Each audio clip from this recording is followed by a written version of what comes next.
बिस्मिल्लाहिर्रहमानिर्रहीम, अस्सलाम वालेकुम and good morning. Victory room से आपको एक मरतबा फिर से खुशामदीद कहेंगे। मुस्कुराहट के साथ एक मरतबा फिर से आगाज़ करने का जी चाहता है आज की इस ट्रांसमिशन का। मेरा नाम आयशा यूसुफ, मेरा नाम इमरान हसन है। इस उम्मीद और दुआ के साथ कि आप खैरियत से एक नए दिन का आगाज़ कर चुके हैं या करने वाले हैं। दोनों सूरतों में आपको हम वेलकम करते हैं। दिस इज एक्चुअली सुबह से आगे, but of course victory room. आप उम्मीद है हमारे साथ रहे और जितना आपको उम्मीद थी हमसे कि हम आपको साथ साथ लेके चलेंगे विद इन्फॉर्मेशन, वो हमने अपनी पूरी कोशिश की और आप अब तक हमारे साथ चल रहे हैं। अल्हम्दुलिल्लाह ये सारा सिलसिला जारी है। ये मुस्कुराहटें बता रही हैं, वो कहते हैं ना कि पता चल जाता है, आपकी बॉडी लैंग्वेज से पता चल जाता है। कल से बॉडी लैंग्वेज की चेहरा पर हालात भी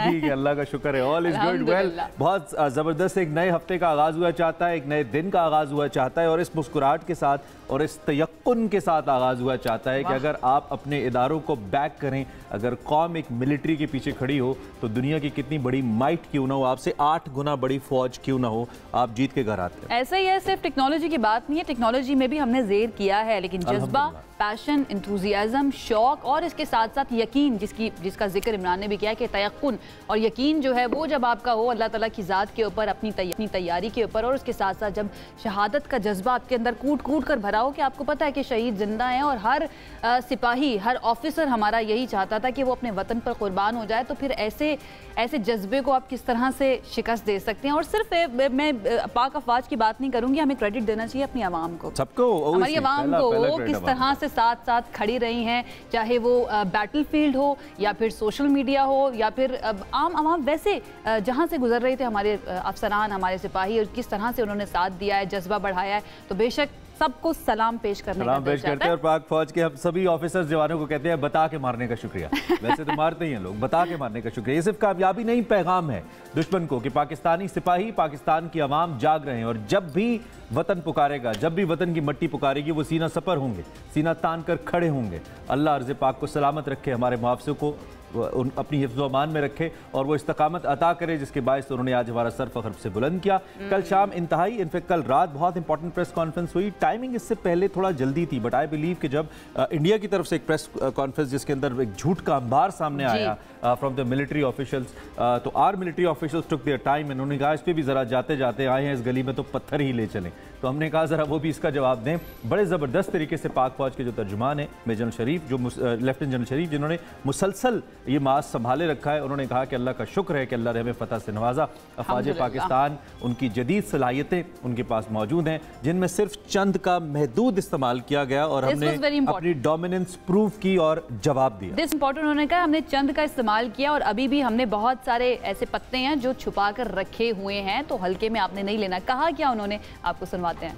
Pakistan Armed Forces possess an adequate suite of very sophisticated niche military technologies, only some of which were used with restraint in this conflict, and there are many more such capabilities being kept as future surprises. Pakistani अफवाज के पास ऐसी कई जदीद जंगी सलाहियतें मौजूद हैं जिनका कुछ का इस्तेमाल इस तनाज़े में महदूद सतह पर किया गया और कई सलाहियतें आइंदा के लिए महफूज रखी गई हैं। भारत की मसलसल इश्तियाल अंगेज़ी के मुकाबले में पाकिस्तान का रद्द-ए-अमल निहायत दुरुस्त, मतवाज़न और महदूद नौइयत का रहा। किसी को भी कोई शक नहीं होना चाहिए कि जब कभी हमारी खुद मुख्तारी या सरहदों की खिलाफ वर्जी की गई, हमारा रद्द-ए-अमल जामे, जवाबी और फैसला कुन होगा। अफवाज पाकिस्तान पाकिस्तानी कौम को उसके हौसले, अज़्म और हुब्बुल वतनी पर सलाम पेश कर। अल्हम्दुलिल्लाह, अल्हम्दुलिल्लाह, अल्लाह का शुक्र है। और रिस्पेक्टेड डीजी, अगर ये रद्द-ए-अमल महदूद था तो पाकिस्तानी कौम सोचने पे मजबूर है और दुनिया भी कि इससे बढ़ के क्या होगा। हम भी सोच रहे हैं अगर आपके महदूद रद्द-ए-अमल ने सफ़ेद झंडे लहराने पे मजबूर कर दिया, आपके महदूद रद्द-ए-अमल ने जाके अमेरिका के पांव पकड़ने पे दुश्मन को मजबूर कर दिया, आपके महदूद रद्द-ए-अमल ने सीज़ फायर की, कल तक कह रहे थे पानी बंद किया है, हवा बंद करेंगे, और आज कहते हैं जरा बात तो कर लें हमसे, बात तो सुने। हम तो मजाक कर रहे थे। हमने कहा था we will surprise you and we have surprise you. आपने एक्सपेक्ट नहीं किया था कि इस तरह का जवाब आएगा, लेकिन एक और चीज DGISPR की जानिब से कही गई और उन्होंने वाजे किया, क्लियर किया कि भाई हम नहीं गए अमेरिका के पास कि भाई सीज फायर करवा दें। We didn't request. हमने रिक्वेस्ट नहीं की। सुनते हैं।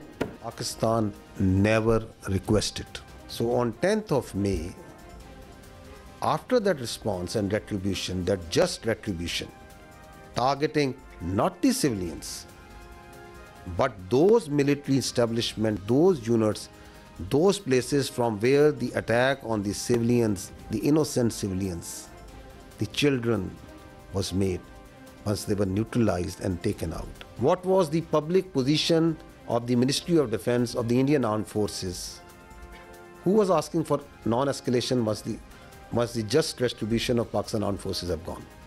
The facts speak for themselves. So I can confirm you very clearly, we don't have any pilot in custody. This is all social media chatter. This is all part of the multiple source of fake news and propaganda that keeps on, that has been generated from multiple sources. बड़े अच्छे तरीके से सवाल भी उन्होंने पूछा। उन्होंने कहा है कि हम तो नहीं गए ना, आप ही गए ना सीज फायर करवाने के लिए अमेरिका के पास। और अमेरिका के सीज फायर के बाद, ऐलान के बाद ट्रंप ने जो ट्वीट किया है, इंडियन अवाम भी बहुत ज़्यादा गुस्से में नजर आई कि भाई हमें ट्रंप बताएंगे कि हमारे मुल्क के जो प्राइम मिनिस्टर हैं वो चले गए हैं कि भाई सीज फायर करवा दें। बहरहाल जो वो कौमें होती हैं जो अमन चाहती हैं वो कभी भी सीज फायर की खिलाफ वर्जी नहीं करती। एक मरतबा जब वादा कर लेते हैं तो उसके बाद हम अपने वादे को निभाते हैं, मॉरल हाई ग्राउंड पर रहते हैं।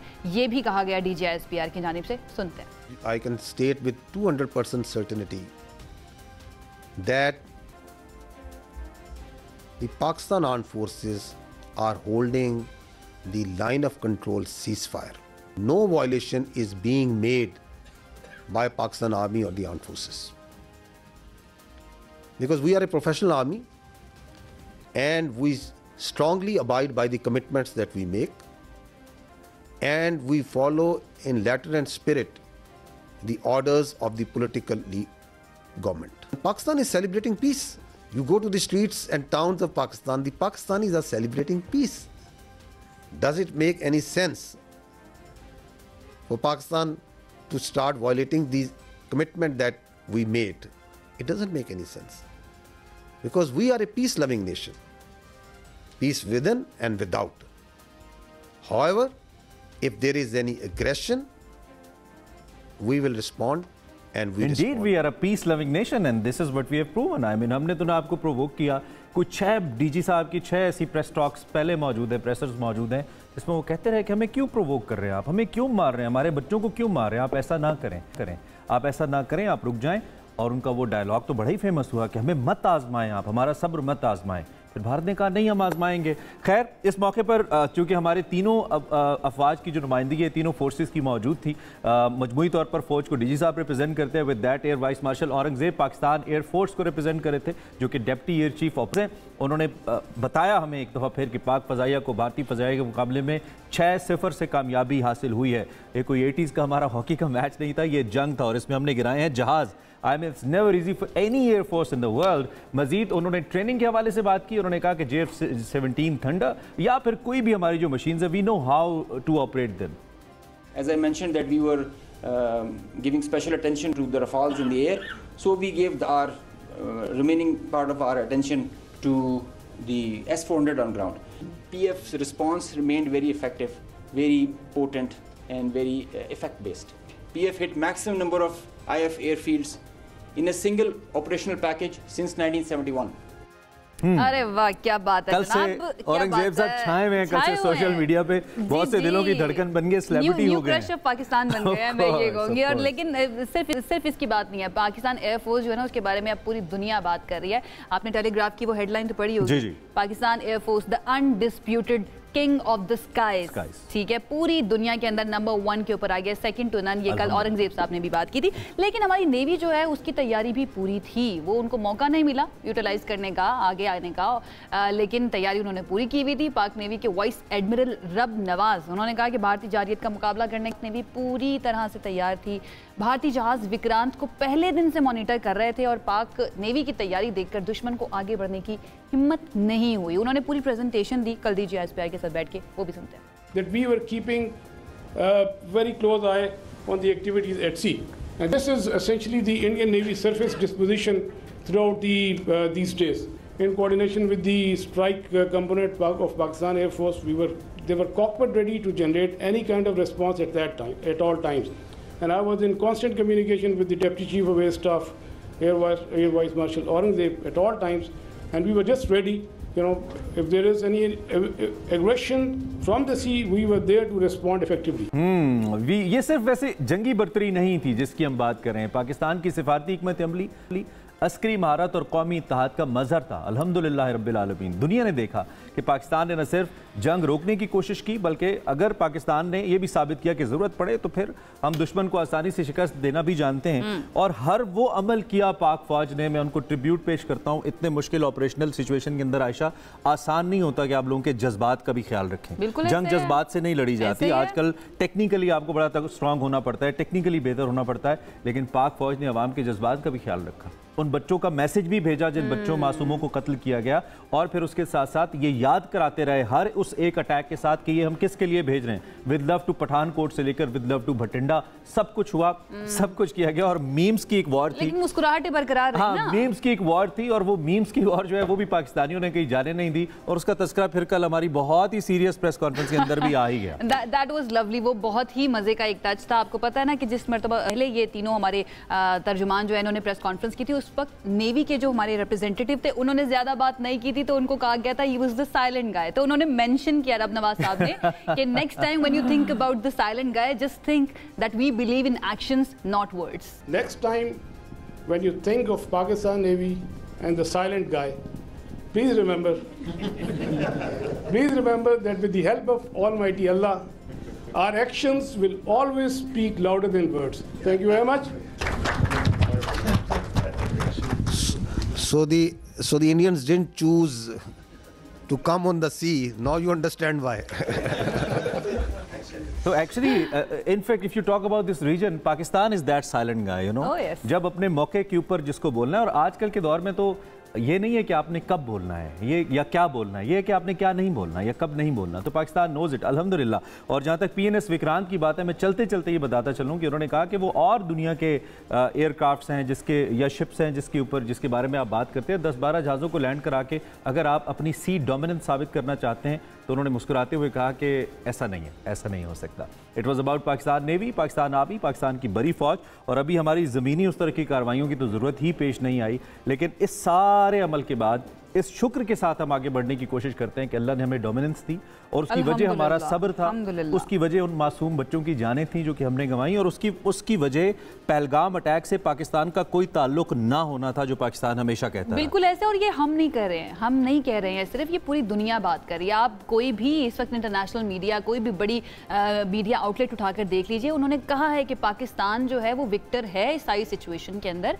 और पाकिस्तान ने बताया है भारत अपनी डोमिनेंस को जाहिर करना चाहता था, डोमिनेंस को साबित करना चाहता था, और उसके नतीजे में उसने अपनी वीकनेसेस पूरी दुनिया के सामने शो कर दी। और मसला ये है कि नुकसान सिर्फ उसने अपना नहीं किया, उसने इजराइल का भी कर दिया है, उसने रशिया का भी कर दिया, उसने फ्रांस का भी कर दिया है, नेटो का भी कर दिया है, बिकॉज़ राफेल के गिरने से नेटो का जो अपना एक डिटरेंस सिस्टम है उस पे भी सवाल उठ गए। तो जो डैमेज कर दिया ना भारत ने, वो बहुत वक्त लगेगा उसको वहां से रिकवर करने के लिए। मैं तो और इससे पहले कि हम इस ओपिनियन पे जाएं, मैं कुछ पाकिस्तानी बच्चे जो ड्रोन उठा के भाग गए हैं, मीम्स चल रही हैं कि बच्चे ड्रोन उठा के भाग गए, उनसे अपील है कि वापस कर दे, उसकी जरा री इंजीनियरिंग कर ले, अपने देख लें कि आया क्या था। Thank you very much to the whole nation, जिसने बहुत ही रेजिलियंस के साथ इस सारे अमल को गुजारा, और अल्लाह ने हमें इस्तकामत दी, और हम किसी मुश्किल में नहीं पड़े। अपने साइज़ में छोटे होने के बावजूद, अपनी इकोनॉमी के छोटे होने के बावजूद अपने बड़े दिल दुनिया को दिखाए, और आज भी हमने कोई तंज नहीं कर रहे हैं, हम सिर्फ बता रहे हैं कि इस सारी सिचुएशन में हुआ क्या है। तो ये मतलब बड़ी कौमों की निशानी है। Thanks to India, thanks to Indian army for reuniting us. हम बड़े तकसीम थे, हम लड़ रहे थे, हमारे में पॉलिटिकल डिफरेंसेस थे, लेकिन आपने हमें दोबारा से इकट्ठा कर दिया, तो इसके लिए आपका शुक्रिया। आपने मिसकैलकुलेट किया, आपको मिसकैलकुलेट नहीं करना चाहिए था। बाला जी, इसके ऊपर थोड़ा सा जरा तज्जिया भी ले लेते हैं। हमारे साथ अवाम पाकिस्तान पार्टी के रहनुमा मिफ्ता इस्माइल साहब मौजूद हैं, उनकी तरफ चलते हैं और उनसे बात करते हैं। बहुत शुक्रिया मिफ्ता साहब हमें ज्वाइन करने के लिए। आई एम सॉरी, मेरा इयरिंग जो है वो गिर गया। अच्छा, सबसे पहला मेरा ये है कि पाकिस्तान ने अपनी बर्तरी जो है ना वो साबित कर दिया इस कशीदगी के दौरान। तो आप क्या समझते हैं कि पाकिस्तानी फौज की ये जो स्ट्रैटेजी थी बेहतरीन साबित हुई है? वैसे ये सवाल बनता नहीं, लेकिन आपकी राय मैं जानना चाहूंगी। सॉरी टू कट यू, आपका एयरिंग है कि राफेल है जो इतनी आसानी से गिर गया? ये ब्रेक में भी यही बात करते जी मुफ्ता साहब। अल्लाह ताला का बड़ा करम और एहसान है पाकिस्तान के ऊपर कि हिंदुस्तान जो एक बहुत ज़्यादा मगरूर कौम हो गया था, और वो मोदी साहब ये समझते थे कि वो हर मरतबा अपने इलेक्शन से पहले पाकिस्तान के ऊपर हमले करेंगे और यहाँ पे नुकसान पहुँचाएंगे और अपने इलेक्शन में फ़ायदा उठाएंगे। तो इस बार अल्लाह की मेहरबानी से हमारी एयरफोर्स ने और हमारी पूरी आर्म फोर्सेस ने उसका एक भरपूर जवाब दिया है। और पहली जिस दिन रात को ये हमला करने आए थे, उसी दिन रात को इनके 5 जहाज गिराकर हमने साबित कर दिया कि हमारी एयर सुपीरियॉरिटी है इनके ऊपर। और आज के दिन में जाहिर है कि अब एयरफोर्स की जंगें रह गई हैं, तो अल्लाह की बहुत मेहरबानी हो गई पाकिस्तान के ऊपर। और साथ साथ जो पाकिस्तान में एक मायूसी की लहर फिरी हुई थी, छिड़ी हुई थी, वो भी ख़त्म हो गई है। और आज पाकिस्तान अल्लाह इज़ वेरी काइंड। आप पाकिस्तान, वैसे तो आप फाइनेंस को देखते रहे हैं पाकिस्तान के, लेकिन आप फॉरेन पॉलिसी को भी बहुत अच्छे से समझते हैं। और जो इस वक्त सिफारती हिकमत अमली पाकिस्तान की रही है, बज़ाहिर बहुत मौसर नज़र आती है। पाकिस्तान दोबारा से बहुत सारी चीज़ें हासिल कर पाया है, बट आपकी राय मैं इस पर चाहता हूँ, आप पाकिस्तान की सिफारती हिकमत अमली को कैसे देखते हैं सूरत हाल के अंदर? देखिए, जब 2 न्यूक्लियर पावर्स जंग कर रहे हों तो दुनिया को अटेंशन देना पड़ता है। पाकिस्तान बहुत अरसे से एक मईशत की तकलीफ में पहुंचा हुआ है। 2008 आखिरी साल था जब हिंदुस्तान से हम अमीर होते थे पर कैपिटा बेसिस पे। हम बार बार गाय बगाए IMF के पास जाते रहते हैं। जब हमारे वज़राए आज़म और वज़रा दूसरे ममालिक जाते हैं तो अमूमन पैसे कर्ज मांग रहे होते हैं। हिंदुस्तान की एक मईशत बड़ी है, उसने काफ़ी अच्छा काम किया है पिछले 20-30 सालों में और बड़े आगे बढ़ गए। तो उनकी एक दुनिया भर में बात ज़्यादा मानी जाती थी, ज़्यादा इज्जत होती थी इनकी हमारे मुकाबले में, सच्ची बात है।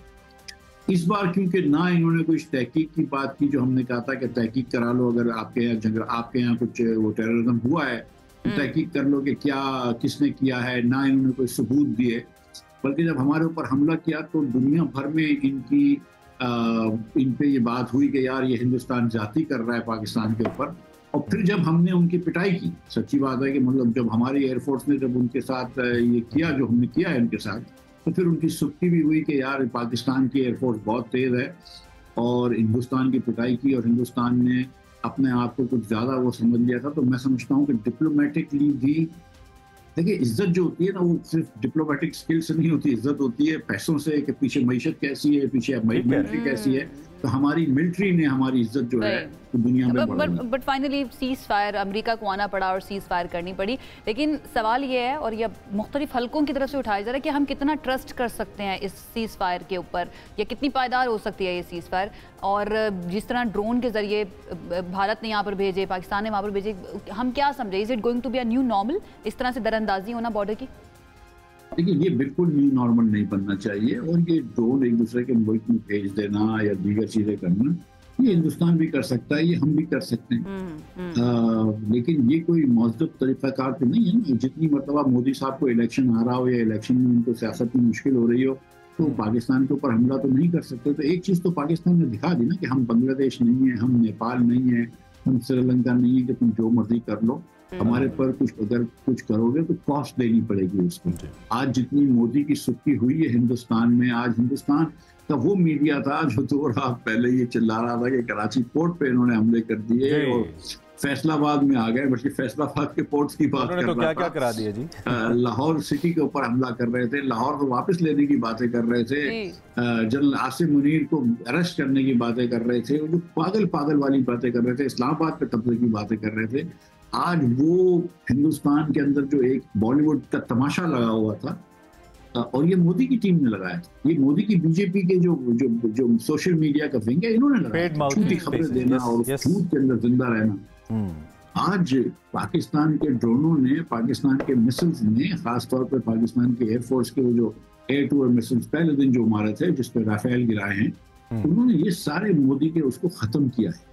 और मोदी की सुक्ति हुई है। So I think next time Hindustan को 4 मरतबा सोचना पड़ेगा पाकिस्तान से पंगा लेते हुए, चाहे वो ड्रोन हो या कुछ हो। मैं आपको ये अश्योर कर रहा हूँ, मैं तो अपोजिशन में हूँ, गवर्नमेंट में नहीं हूँ, लेकिन मैं आपको ये अश्योर कर रहा हूँ कि ये पाकिस्तान की हुकूमत की पॉलिसी नहीं है कि दूसरे के ममालिक में ड्रोन भेजे या कुछ करे। हम नहीं करते, मतलब हम हिंदुस्तान को तंग नहीं करते, लेकिन अगर हिंदुस्तान तंग करेगा तो भाई, और ये शायद पहली दफा हो रहा है हिस्ट्री के अंदर कि हमारे पास दिखाने के लिए चीजें इतनी और वक्त कम है जंग से रिलेटेड, कि हम क्या क्या दिखाया। आपने ड्रोन्स का तस्करा किया, फ्रॉम गुजरात टू दिल्ली हमारे ड्रोन जुड़े हैं और वहाँ पे उन्होंने अपनी डोमिनेंस साबित की है। खैर, अब ये जो सीज फायर है, we always support cease fire, हम तो पहले ही हम की बात कर रहे थे। इसमें अब जारी बात है इंडिया का ज़्यादा रोल है इसको मेंटेन करने के लिए, और वो वायलेशंस भी वही करता है। पाकिस्तान का क्या रोल है और पाकिस्तान की क्या रिस्पॉन्सिबिलिटी है सारी सिचुएशन को सीज फायर को लेकर, इस पे क्या कहेंगे? देखिए, पाकिस्तान जो है वो बिल्कुल सीज फायर की हिमायत में है और हम बिल्कुल सीज फायर रखना चाहते हैं। तो बैरून मुल्क हम कोई भी हिंदुस्तान के खिलाफ जारियाना या अस्करी कदम नहीं उठाएंगे।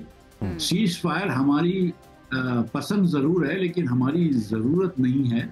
अगर हिंदुस्तान सीज फायर को वायलेट करेगी तो पाकिस्तान उसको फिर सीज फायर को नल एंड वाइड समझेगी। ये बात एकदम जहन में होनी चाहिए हम सबके कि सीज फायर अगर हिंदुस्तान वायलेट करेगी तो पाकिस्तान के लिए वो जवाब देना जरूरी है, जिस तरह कि हमने पिछले 2-3 दिनों में जवाब दिया। तो लिहाजा ये हिंदुस्तान के भी इंटरेस्ट में और हमारे इंटरेस्ट में भी है कि दोनों हरीफ जो है वो सीज फायर को मेंटेन रखें। बिल्कुल। लेकिन अगर हिंदुस्तान समझती है कि वो ये जारियाना हरकत कर सकती है तो फिर उसका जवाब उनको जरूर मिलेगा। लेकिन एट द सेम टाइम ये बात बहुत जरूरी है जो प्रेसिडेंट ट्रंप ने भी कही है कि कभी न कभी कश्मीर का तो हल निकालना पड़ेगा। 1948 से पहली जंग हुई है, उससे लेकर अब तक जो है तो पता नहीं कितनी शहादतें हो गई हैं, उधर कितनी हलाकतें हिंदुस्तान में हुई हैं। हम नहीं चाहते कि कोई हिंदुस्तानी भी खुदा न खास्ता मारा जाए।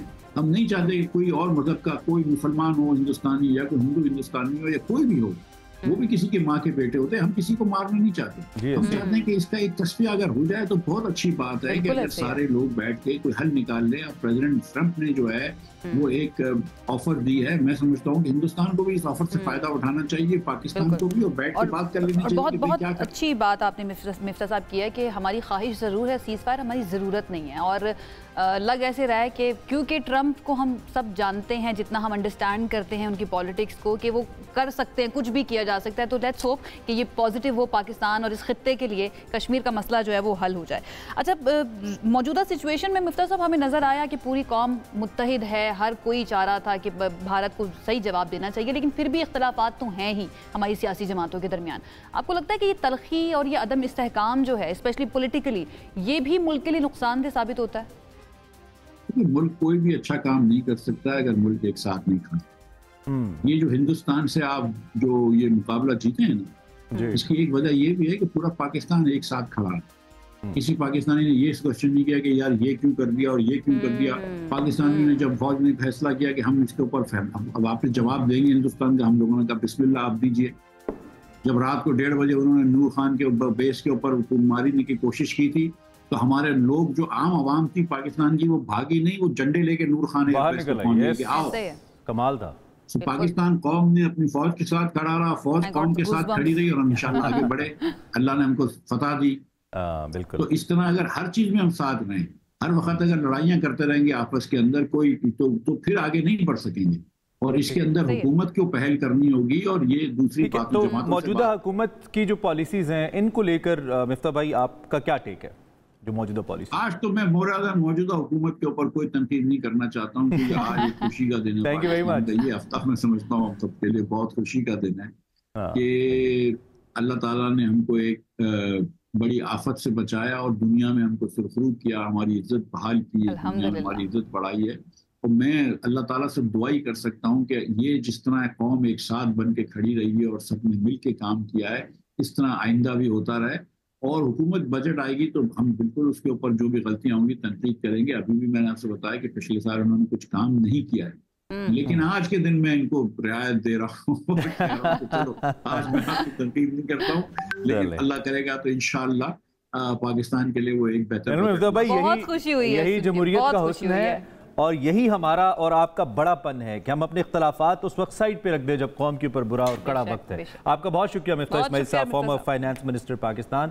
और आयशा, इससे पहले कि हम आगे बढ़ें, एक बड़ी इंपॉर्टेंट बात है और वो मैं जिक्र करना चाहता हूँ नाम का। वो स्क्वाड लीडर उस्मान शहीद हैं, जिनकी कल नमाज जनाजा भी अदा की गई और वो शहीद हुए। उस्मान बिल्कुल। और एक नौजवान थे और उनकी जो एक पिक्चर सर्कुलेट करी थी सोशल मीडिया के ऊपर जिसमें she is holding, I think उनकी बेटी ही हैं, बट मैं श्योर नहीं हूँ। मेरी बहुत क्या कहना चाहिए, कंडोलेंसेज है, बहुत ज़्यादा ताज़ियत है और उसके साथ साथ दुआ है आपकी दर्जात की बुलंदी के लिए। आप हमारा फ़ख्र हैं और how proud your daughter would be जब वो बड़ी होंगी कि वो एक शहीद की बेटी हैं। तो मेरी बहुत सारी दुआएं और तमाम शोहदा के लिए, चाहे वो सिविल आबादी से थे या फिर अस्करी साइड से थे। आप हमारे दिलों में हैं, आप हमारी यादों में हैं, हमारी थॉट्स के अंदर हैं। और शहीदों के बारे में कहा जाता है कि वो तो जिंदा हैं और वो जिंदा रहेंगे क़यामत तक। तो आप लोग खुश नसीब हैं और आपके घर वाले, आप लोगों को बहुत बहुत मुबारकबाद भी हो और हम लोग आपके साथ हैं। अब एक ब्रेक की तरफ जाते हैं, ब्रेक से वापस आएंगे मज़ीद।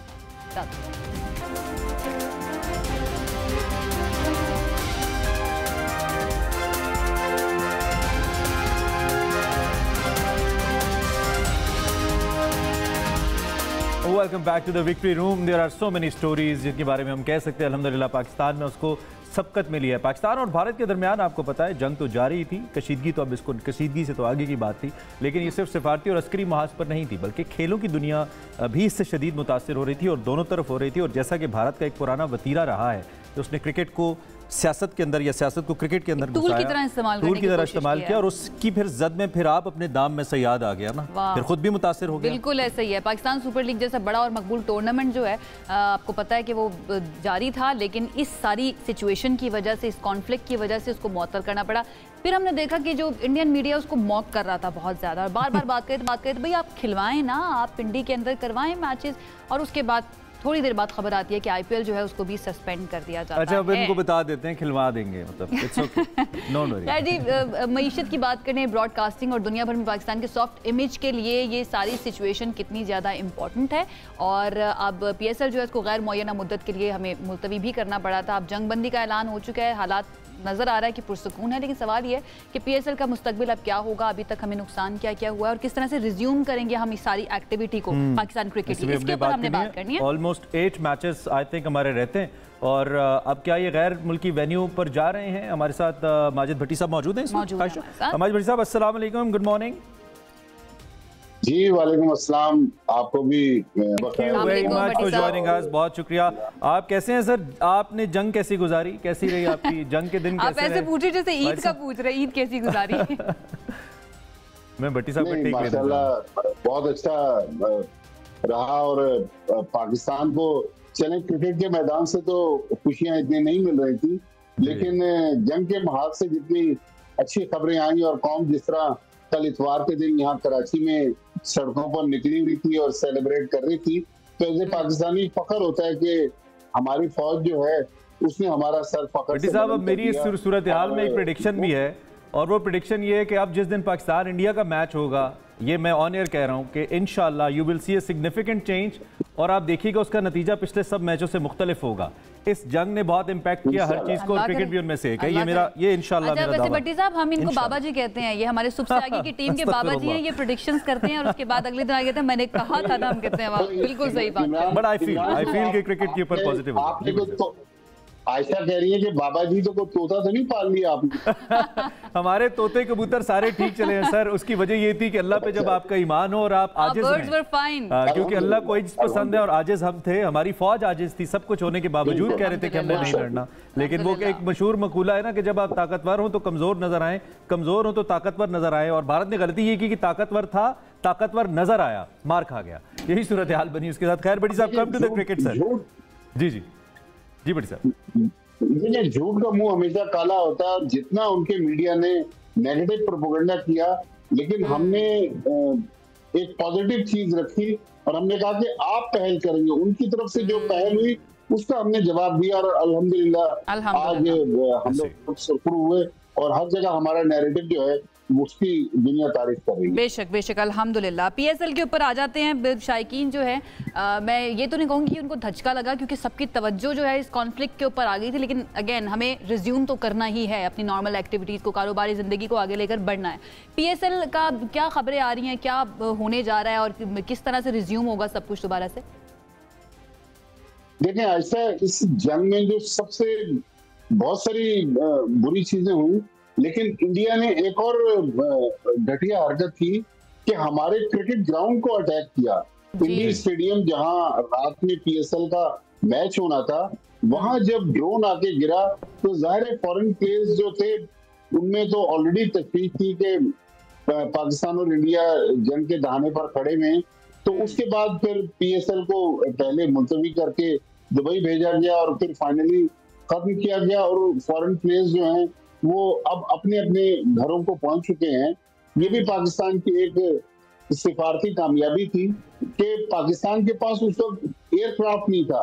पाकिस्तान एयरफोर्स ने अपना जहाज दिया जिसके जरिए जितने foreign players, umpire, match referee और टेलीविजन क्रू के जो फॉरेनर्स थे वो पाकिस्तान ने इस्लामाबाद, मुल्तान से उनको रेस्क्यू किया और दुबई पहुंचाया। तो अल्हम्दुलिल्लाह इस महाज पर भी हम तो भट्टी साहब, सॉरी टू कट यू, मैं कहता हूं कि अगर जब जारी बात है जंगें खत्म होती हैं उसके बाद किताबें लिखी जाती हैं वॉर वेटरन्स की तरफ से, ये तो जो एयरफोर्स के ऑफिशियल्स इस वक्त और कभी अगर किसी जिम्मेदार शख्स ने कोई किताब लिखी तो कौम को पता चलेगा कि कितने मल्टीपल ग्राउंड्स के ऊपर पाकिस्तान एयरफोर्स ने जिम्मेदारियां संभाली। आपको याद ही होगा जब पहले दिन इंडिया ने अटैक किया तो almost 70 commercial flights were in the air. उन सबको बचाना, फिर अटैक बैक करना, ये अभी आप जो ऑफिशियल्स को वापस भेजने की बात कर रहे हैं, तो मेरे ख्याल में सब कुछ बहुत ही ऑफिशियली प्रोफेशनली हैंडल किया गया। भट्टी साहब जी हाँ, और इसी प्रोफेशनल तरीके से अब पाकिस्तान क्रिकेट बोर्ड की जो सोच है, जिसमें मेरा ख्याल में आज या कल अनाउंसमेंट है कि PSL के बकिया जो 8 मैचेस हैं वो पिंडी और लाहौर में पाकिस्तान क्रिकेट बोर्ड मुकम्मल करने जा रहा है और बहुत ज्यादा चांसेस हैं। और जाहिर है फॉरेन प्लेयर्स का अब वापस आना, ऑस्ट्रेलिया, न्यूजीलैंड, वेस्ट इंडीज से जो दुनिया के दूसरे कोने पर हैं वो तकरीबन मुश्किल है, फिर उनकी दूसरी कमिटमेंट्स भी हैं। तो मेरा ख्याल जो इत्तलात आ रही है कि जो बकिया 8 मैचेस हैं वो Pakistan cricket board Pakistani players के साथ मुकम्मल करना चाहता है। उसमें देखें इमरान, PSL तो फिर अगले साल भी हो जाएगी। चलें इन 8 मैचेस में हमारा जो बचा हुआ टैलेंट है उसको हमें आजमाने का मौका मिल जाएगा हमारे अपने प्लेयर्स के साथ। और मेरी मोहसिन नकवी साहब से रिक्वेस्ट है कि चूंकि अभी हम जंग से निकले हैं तो इन 8 मैचेस में अगर स्टेडियम्स को फ्री कर दिया जाए कि भाई पब्लिक जो है कौमी जज्बे के तहत आए, तो ये भी एक बड़ा पॉजिटिव मैसेज दुनिया में जाएगा कि हम स्टेडियम्स को तमाशाइयों के लिए फ्री कर दें। और भट्टी साहब आपने जो बात की कि इंडिया ने किस तरह से पिंडी क्रिकेट स्टेडियम को निशाना बनाया, वहां पर ड्रोन अटैक करके जहनियत वाज़ेह हो गई, एक्सपोज हो गया कि बेसिकली भारत जो है वो चाहता क्या। और इससे पहले भी अगर इसको लिंक किया जाए कि किस तरह से दहशतगर्दी करवाता रहा ताकि यहाँ पर कोई एक्टिविटीज पॉजिटिव हो ही ना पूरी दुनिया के अंदर, एंड देन आबी जारियत भी करता रहे। मैं ये जानना चाहूँगी कि ये जो मुअत्तल हुआ PSL, इसकी वजह से ब्रॉडकास्टिंग या स्पॉन्सरशिप और फिर मालियाती मामला जितने भी हैं उस पर कितना ज़्यादा असर पड़ा, या अगर मैं सीधा पूछना चाहूँ कितना नुकसान हो गया? देखें इस वक्त तो ये कहना मुश्किल है कि कितना नुकसान हुआ। जाहिर है जंगें जब होती हैं ऐसा तो जंगों में नुकसान तो होता है, लेकिन अब इस वक्त पैसे का मसला नहीं है, इस वक्त पाकिस्तान और पाकिस्तान क्रिकेट की प्राइड का मसला है। मेरा ख्याल में जब PSL खत्म होगा उस वक्त PSL और फ्रेंचाइज के लोग बैठेंगे, थोड़ा बहुत नुकसान तो हुआ होगा, लेकिन मेरा ख्याल में हमें इतना नुकसान नहीं हुआ। हमारे तो 8 मैचेस जो हैं वो बाकी हैं, लेकिन हमारे पड़ोस में जिस अफरा तफरी के आलम में लोगों को ग्राउंड से निकाल कर एकदम ब्लैकआउट किया गया, वहाँ 18 मैचेस बाकी हैं। अभी बहुत सारे फॉरेनर्स जो हैं वो भारत से नहीं निकल सके, IPL तो खत्म हो गया। तो मेरे ख्याल में यकीनी तौर पर थोड़ा बहुत नुकसान होगा पाकिस्तान क्रिकेट बोर्ड को, लेकिन मेरे ख्याल में अब पाकिस्तान की प्राइड का मसला है, तो इस प्राइड के साथ ही अगर हम PSL को खत्म कर दें, क्योंकि 30 जून को हमारे माली साल भी खत्म होगा, तो उससे पहले ये PSL खत्म करना ये भी मेरे ख्याल में एक ताकि बजट को जो है वो हम क्लोज कर ले, फिस्कल ईयर हमारा खत्म हो रहा है। You are absolutely right. अच्छा, ऑन द अदर एंड एक तो आपके मशवरे को मैं सेकंड करता हूँ, बीइंग क्रिकेट व्यूअर आप तो एक्सपर्ट हैं, सीनियर जर्नलिस्ट हैं, लेकिन मैं सेकंड करता हूँ कि क्रिकेट बोर्ड तमाम लोगों की जो एंट्री है वो फ्री करे ताकि लोग आके सेलिब्रेट करें, और वो जो सड़कों वाली सेलिब्रेशन है थोड़ी स्टेडियम्स में भी हमें वो क्रिकेटिंग स्पिरिट के साथ अल्हम्दुलिल्लाह नजर आए। बीइंग द जर्नलिस्ट विजुअल्स पर आगे, विजुअल्स अच्छे लगेंगे यार दुनिया भर में। This is how we are, I mean you know यही मल्टीमीडिया वॉर है आजकल। अच्छा भट्टी साहब, जी भट्टी साहब, स्टेडियम में आने वाले को एक एक पाकिस्तान का झंडा भी पकड़ा दिया जाए। सर मैं कहता हूँ वो घर से लेके आएंगे। हम भी वहां पर खड़े हुए होंगे। मैं तो कह रहा हूँ कहीं ऐसी वैसी चीजें ना उठा लाएं जिससे बहुत सुबकी हो जाए भारत की। मैं तो इस चीज से मुझे लग रहा है क्विकली सिर्फ ये बता दें कि दुनिया ने, जारी बात है, जब पिंडी स्टेडियम को ड्रोन हिट हुआ तो क्रिकेटिंग वर्ल्ड ने डेफिनेटली इसको विटनेस किया। जैसे आप बात करें, हर सीनियर जर्नलिस्ट ने इसको देखा, इंडियन जर्नलिस्ट ने भी देखा होगा, और उसमें से कुछ बड़ी मुनासिब मुतवाज़िन आवाजें भी हैं। दुनिया इसको कैसे लेगी, ये जो क्रिकेट के ऊपर अटैक किया और स्टेडियम को ड्रोन हिट किया इंडिया का? देखिए, अब तो इंडिया खुद ही उससे एक्सपोज हो गया ना। पाकिस्तान को तो अल्हम्दुलिल्लाह इंडिया ने पास में जितना नुकसान पहुंचाने की कोशिश की है, 2007 से वो हमारे साथ बायलैटरल सीरीज भी खेल रहे, और इस पूरी जंग की सूरत हाल में इंडिया के बड़े बड़े क्रिकेटर्स और बड़े बड़े नाम, जिनमें सुनील गावस्कर जैसे लोग थे, वो भी एक्सपोज हो गए, जिन्होंने कहा कि पाकिस्तान को आईसीसी से निकाल दें, पाकिस्तान को एशियन क्रिकेट काउंसिल से निकाल दें, एशिया कप पाकिस्तान के बगैर करा दें। अल्हम्दुलिल्लाह पाकिस्तान जो है, पाकिस्तान की क्रिकेट जो है वो पहले से ज्यादा फ्लरिश कर रही है। तो मेरे ख्याल में वो चेहरे भी बेनकाब हो गए जिनके अभी तक हमने मेकअप किया हुआ था। जब उनका मेकअप उतरा तो उस वक्त पता चला कि गावस्कर जैसे लोग जो हैं उनका चेहरा क्या है। लेकिन मोदी की सोच जो है उसके साथ आगे बढ़ रहे थे। कॉन्फ्लिक्ट नहीं भट्टी साहब, हम ये समझ सकते हैं इस कॉन्फ्लिक्ट में सिर्फ इंडिया नहीं, इंडिया के अंदर जो हमें सेन वॉइसेस लगती थी ना, जो लगता था कि मुतवाज़िन शख्सियत के मालिक हैं और अच्छी बातें करने वाले, उनकी भी जहनियत हमारे सामने आ गई है। बहुत शुक्रिया। माजिद भट्टी साहब हमारे साथ मौजूद थे, क्रिकेट के ऊपर तबसरा कर रहे थे कि इस कॉन्फ्लिक्ट ने किस तरह से उसको अफेक्ट किया, लेकिन यहाँ पर भी हमारी सिफारती कामयाबी हुई है अल्हम्दुलिल्लाह। तमाम जो खिलाड़ी दुनिया भर से आए हुए थे वो महफूज अपने अपने घर में पहुंच चुके हैं। एक बात पे आयशा हैरान हूं, भट्टी साहब इतनी आज़ादी से सुकून से कैसे बोल रहे थे? अर्नब गोस्वामी के मुताबिक तो कराची पे कब्जा हो चुका है। भट्टी साहब कराची से बात कर रहे थे। How strange it is. हम आपको छोड़ेंगे नहीं इंडियन मीडिया, हम आपको याद कराते रहेंगे कि किस कदर बुरा रोल आपने प्ले किया है दुनिया के लिए। खैर आगे बढ़ते हैं, कुछ और फर्दर इस पे एनालिसिस लेते हैं, क्योंकि वॉर की बात है and post war situation we are going to discuss. Pakistan के खिलाफ जो नाकाम जारियत थी और जंगबंदी के बाद जो नरेंद्र मोदी हैं, Indian prime minister, the terrorist prime minister, उन्होंने मुल्क के अंदर भी उनको शदीद तनकीद का सामना है, मुल्क के बाहर तो है ही, लेकिन मुल्क के अंदर भी जो सेन वॉइसेस हैं वो इस बात पे आवाज़ उठा रही हैं, और ख़ासतौर पे गोदी मीडिया को लेकर। जो सोशल मीडिया है उसके ज़रिए शहरी अपनी भरपूर नाराज़गी का इजहार कर रहे हैं। उनका कहना है कि अब US president Trump social media post के ज़रिए उन्हें बताएंगे कि हमारी हुकूमत ने क्या फ़ैसला किया है। तो डियर इंडियन पीपल, ये डोनाल्ड ट्रंप आपको नहीं बताएंगे, आपकी गवर्नमेंट ने जाकर रिक्वेस्ट किया उनसे कि प्लीज़ हमें बचा लें, पाकिस्तान तो किसी हद तक जाने को तैयार है। उसके बाद उनकी मजबूरी थी ये करना। बहरहाल मीडिया का जो रोल है, मेरे ख्याल में जब वही मैंने कहा किताबें लिखी जाएंगी जंग के ऊपर, तो इसके ऊपर अलहदा से कुछ सिलेबस अवेलेबल होगा। एक पूरा जो है ना सेगमेंट होगा कि मीडिया ने, जो इंडिया का मीडिया था उसने किस तरह का रोल प्ले किया है। बहरहाल हम तो देखते ही रहे, आप भी देखते रहे, जो इंडियन शहरी हैं वो भी देखते रहे। It was insane, it was unhealthy, और हम ये भी कह सकते हैं कि भाई आप किस तरह का कंटेंट अपनी आवाम को कंज्यूम करवा रहे हैं, उनकी मेंटल हेल्थ के लिए ठीक नहीं है। सब कुछ छोड़े, जंग हो गई है या जो कुछ भी हो गया, बोलने का तरीका, नॉइज पॉल्यूशन लग रहा था जिस तरह से, और हमने भी इसके ऊपर सोच भी नहीं सकते इस प्लेटफॉर्म पे बैठ के, यकीन जानिए। मतलब आपको भी, मुझे भी हजारों ऐसे दिन हमारी जिंदगी में आए इतने क्रिटिकल, जिसमें कुछ ऐसा हो सकता था कि आपका एग्रेशन आपके प्रोफेशन पे हावी आ जाए या एक्साइटमेंट आपकी बढ़ जाए। लेकिन अल्हम्दुलिल्लाह हम, और ये दुनिया का कोई ब्रॉडकास्टर भी, ये दुनिया के किसी मीडिया में शायद आपको ना मिले जो इंडियन मीडिया पे आपने देखा है, आपस में लड़ते आपने लोगों को देखा है, और हमने कहा जरा इसको थोड़ा सा अनफोल्ड करें और इसी पे हम बात करें। इसके ऊपर हम बात कर लेते हैं। हमारे साथ सीनियर एंकर पर्सन किरण नाज मौजूद है, उनकी तरफ चलते, उनसे उनका टेक जानते हैं। और किरण इसलिए भी पर्टिनेंट शख्सियत है इस मौजू पर बात करने के लिए क्योंकि वो अक्सर इंडियन मीडिया में हमें डिस्कस होती हुई भी नजर आती है और वहाँ पर उनको जवाब देती हुई भी नजर आती है। किरण, थैंक यू सो मच हमें ज्वाइन करने के लिए। बहुत ज़्यादा शर्मिंदगी का सामना इस वक्त मोदी हुकूमत को करना पड़ रहा है, स्पेशली भारतीय मीडिया की वजह से। आपका टेक सबसे पहले मैं जानना चाहूँगी, आपने कैसे परसीव किया पूरी सिचुएशन को और एनालाइज क्या कर रही हैं? सबसे पहले तो आपको, आपके चैनल को बहुत बहुत मुबारक हो। ये बहुत बड़ी फतह है जो अल्लाह ताला ने हमें नसीब किया है, अल्हम्दुलिल्लाह अल्हम्दुलिल्लाह। और जिन नुकसानात की आप बात कर रही हैं ना, जिस पर्टिकुलर नुकसान की आप बात कर रही हैं, वो उन तमाम नुकसानात में आता है जो कि अल्हम्दुलिल्लाह पाकिस्तान ने पहुंचाया। और जिस तरह से हमने इस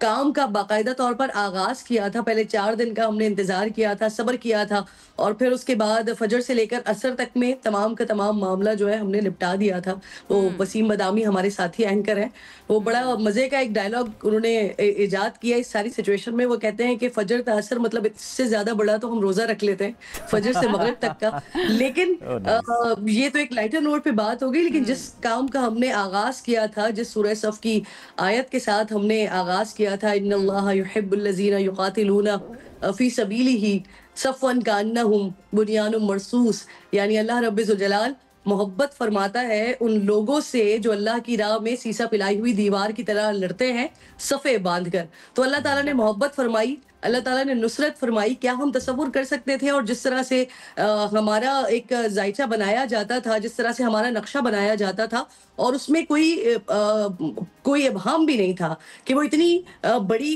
ताकत इस लिहाज से कि लोग भी वहां पर ज्यादा, उनके पास इक्विपमेंट भी ज्यादा, उनके पास अगर आप जंगी हथियार देखें वो भी ज्यादा, अगर आप जेट देखें वो भी ज्यादा, हर तरह से तादाद में ज्यादा, लेकिन जीत अल्लाह ताला ने, नुसरत अल्लाह ताला ने हमें अता फरमाई। वो याद आ गई मुझे किरण, और उसमें जी 313 और हजारों की एनालॉजी याद आ गई जी, बिल्कुल। जंगे बदर, अल्हम्दुलिल्लाह, जंगे बदर कि जहां पर 313 थे हम और हजारों की तादाद में 1000 का लश्कर था उनका, और अल्लाह ताला ने हमें नुसरत अता फरमाई थी। तो हमने आगाज यहाँ से किया था, और अब जरा सुनते जाइएगा कि हमने कहां कहां पर उनको कैसा कैसा नुकसान पहुंचाया है। 85 से ज्यादा हमने उनके ड्रोन्स गिराए हैं, S-400 सिस्टम उनका तबाह बर्बाद किया है, उनके 6 जेट्स हमने गिराए हैं, including Rafale, including Su-30, including MiG-20।